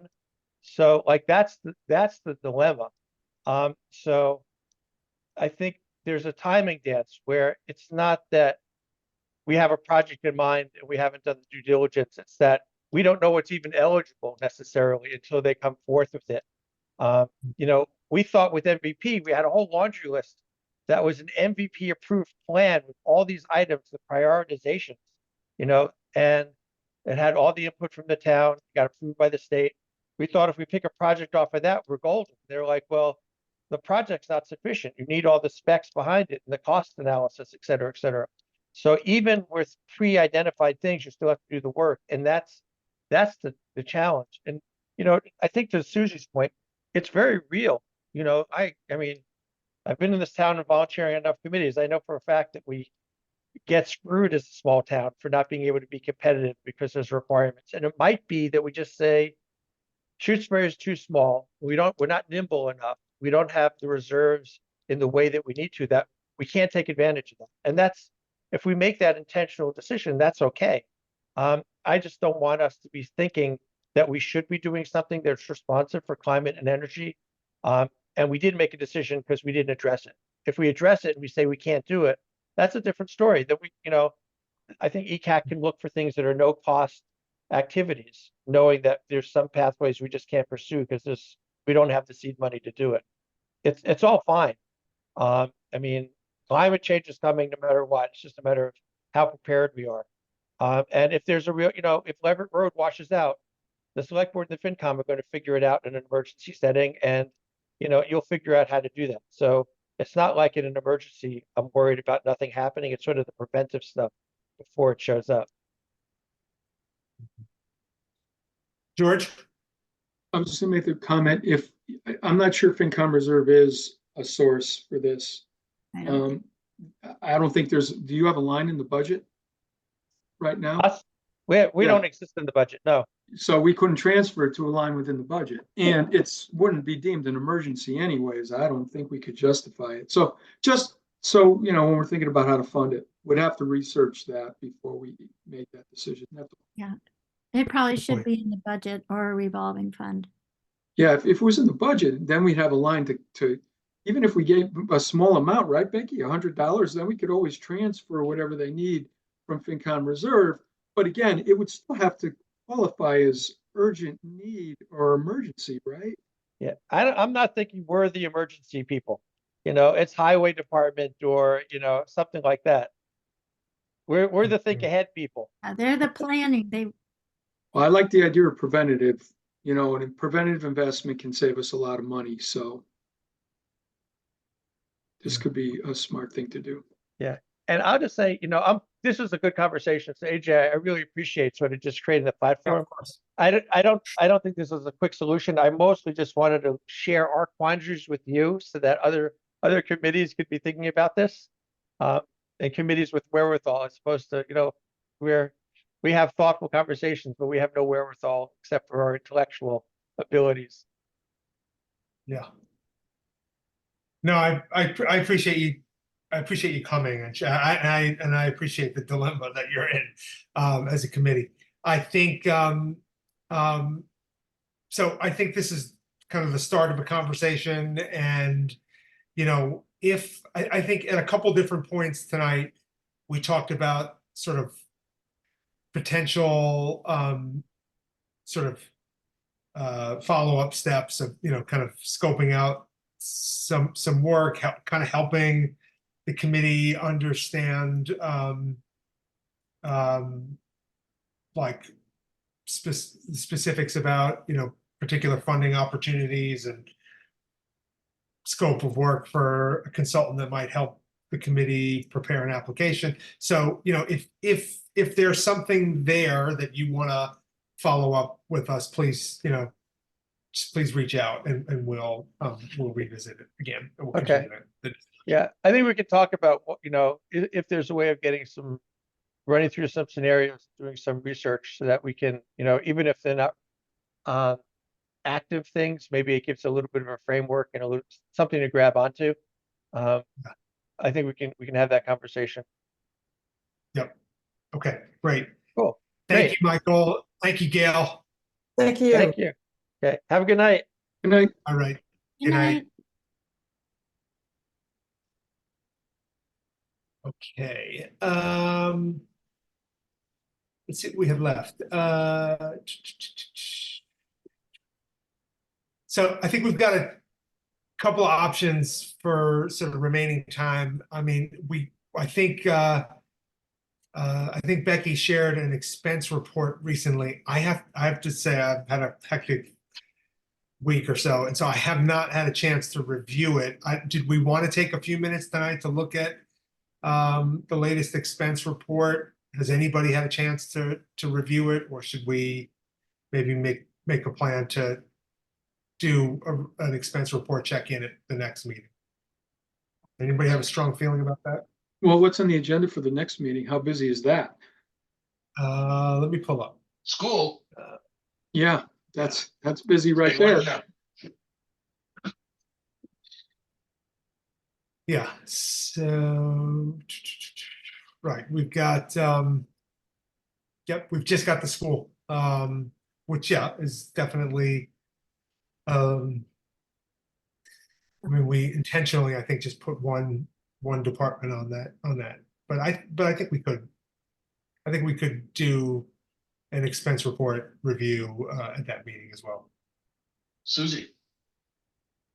Are we going to get the answers of the questions that we submitted to before that meeting, or did we have some questions that you submitted for us to the school committee? I think there was one question about the preschool Yeah. person, which I did get, but I bet I didn't forward her message. And I don't believe there was any other, but I'll have to look back to my minutes and I'll get them out. I'll get it out. Thank you. Okay, great. And Susie, there's not, I mean, is there kind of an updated budget document that we'll need to review in advance of that next meeting, or I'm trying to recall when. Yeah, not that I know of. I will check. Caitlin's been good at sending me things, so I haven't gotten any change.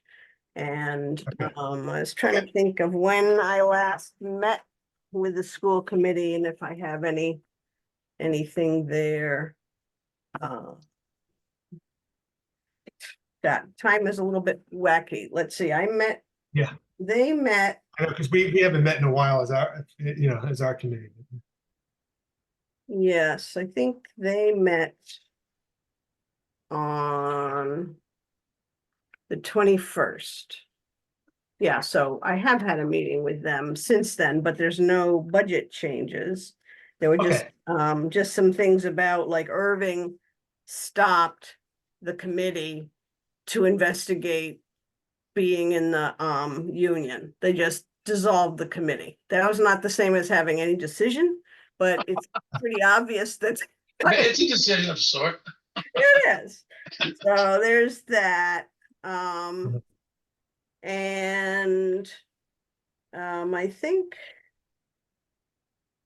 that was the only I think that was the, oh, here's suspended the committee. Yeah, that was the only note that I needed to pass along to you. So nothing happened in the budget, and they are planning to be with us. So their meeting is on the 18th. And then they're gonna Okay. meet with us on the 23rd. So I will see them at the 18th meeting, but I doubt that there's anything gonna pop open on the Okay. budget. I'll find out what I I mean- have an answer for whatever questions we raised last time. Okay, and assuming that the budget draft that we have is the most current draft and they don't share anything new with you on the 18th or in advance of the 18th, if you could even just send a quick email to the committee just verifying that there'll be no updated school budget document for us to review, that would be useful. Yeah. All right. Since we're talking about kind of committee updates, does anyone else want to share an update from another committee?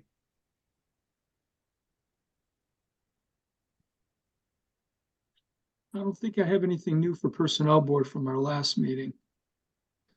No, I don't. All right.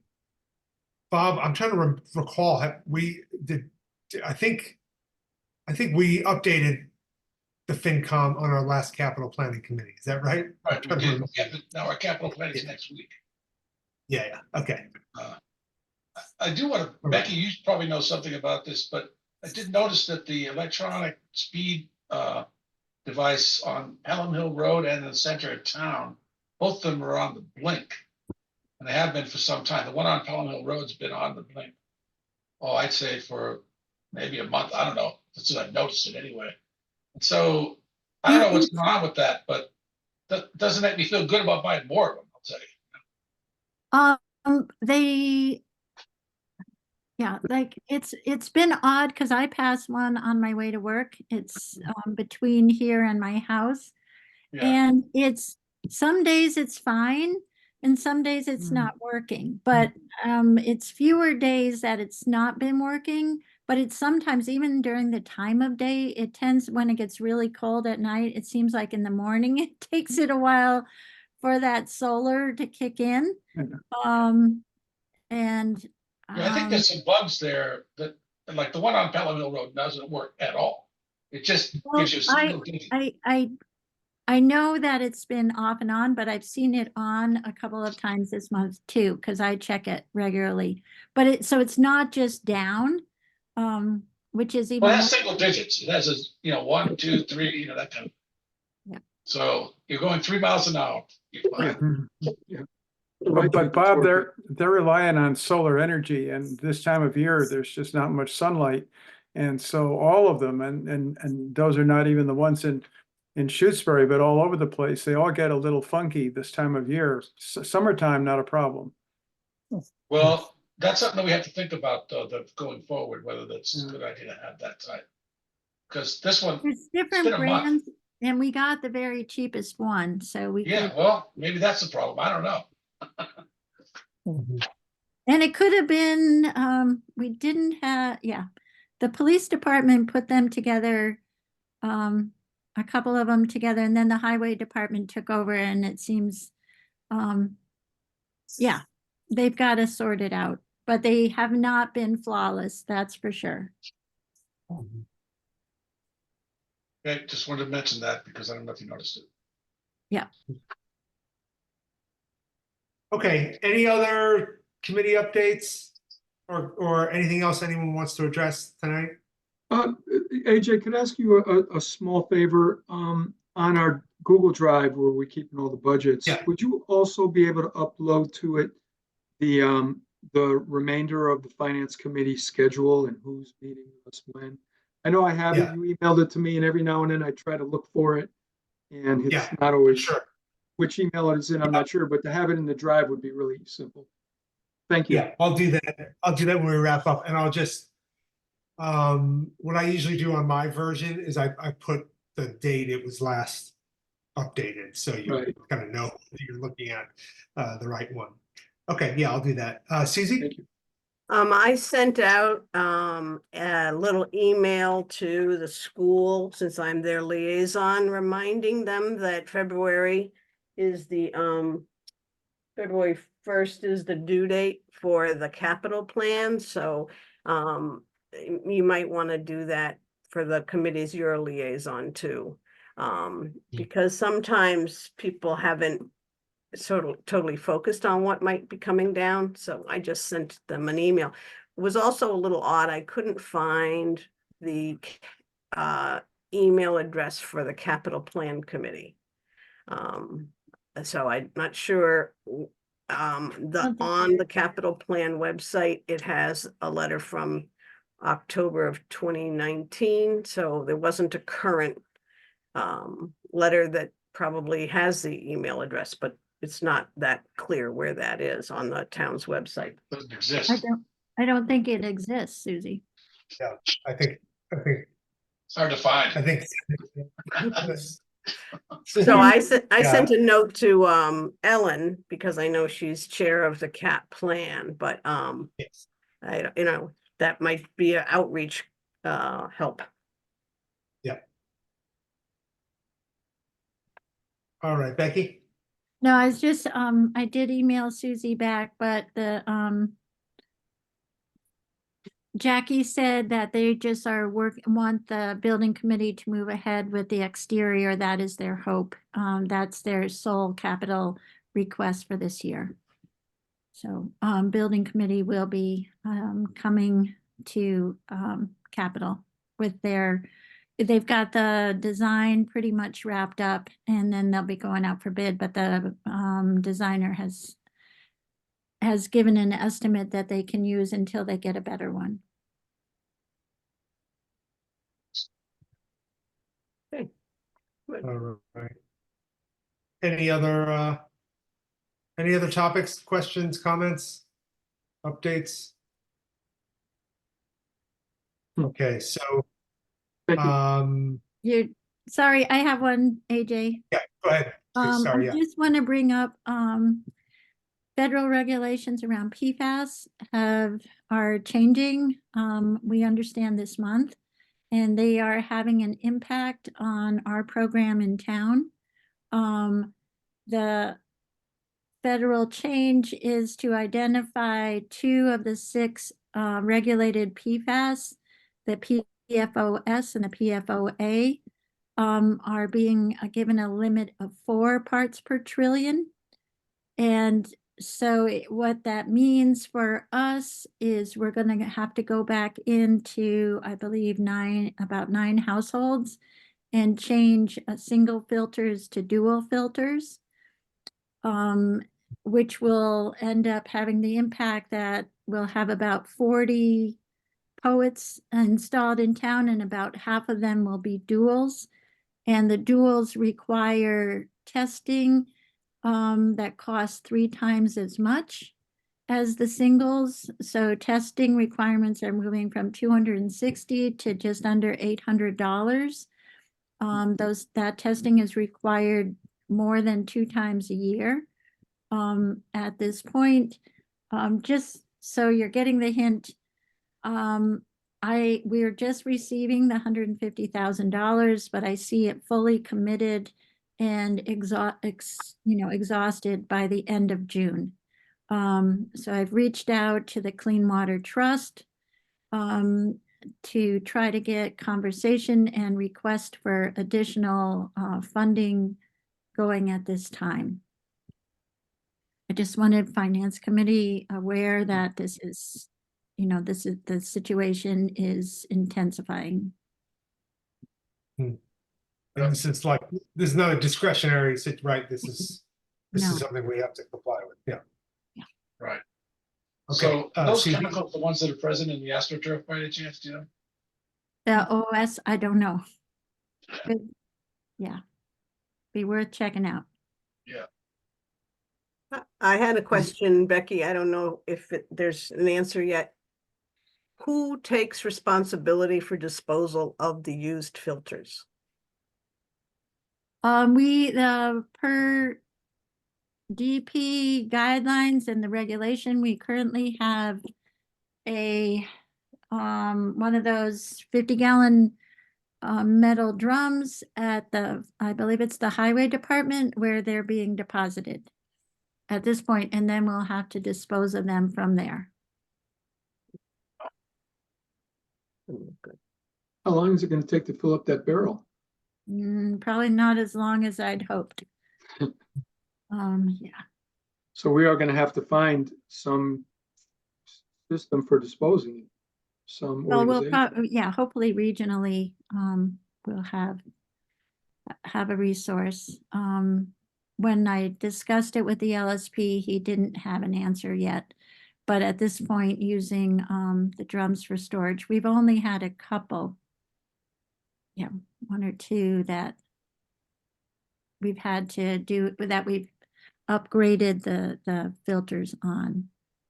The filters can last up to 2 years or 3 years. wonder- Potentially, but the smaller ones we've had to change after a year.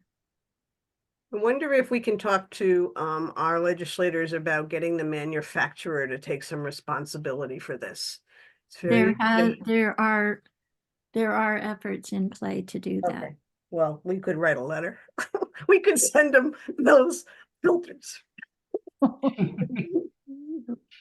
We can send them our used carbon filters. I like that idea. Just put a label on it. Yeah, address label, Susie. Slap it on there. Off it goes. Sorry to end on a sour note or depressing note. all Well, the right. good note is that the culvert, so we were talking before you got here, the culvert is complete. And we're gonna need it tonight. And the lake was drawn down 2 feet. So Good. just as a reminder, that's done annually and That's for the right. purpose of getting us through nights like tonight Mhm. and not destroying the dam.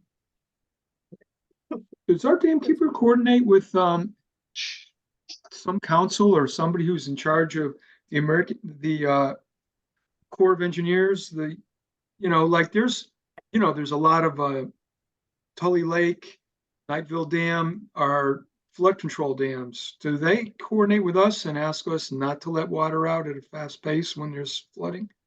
Do they coordinate with us? No. I don't know. Because if we do a drawdown and there happens to be heavy rain and the Connecticut River is coming close to cresting, they don't want us drawing down at that point in time. Yeah, but a drawdown is an official term for official action that was taken. It's not just how much water you release on a given day.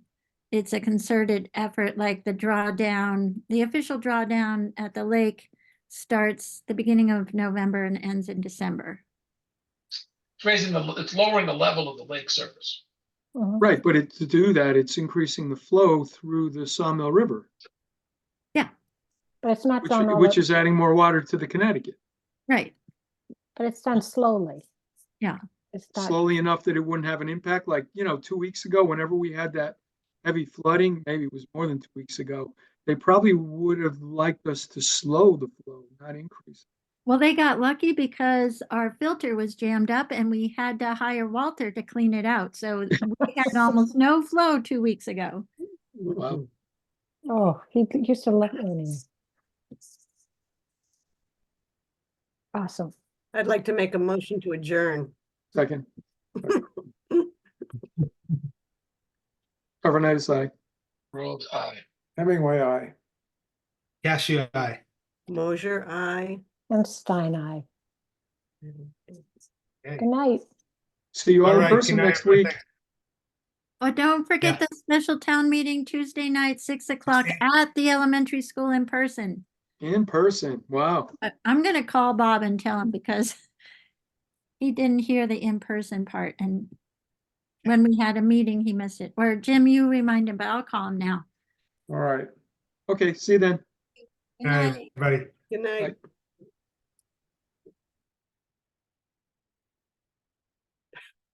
0-0. Good night, Susie. Good night.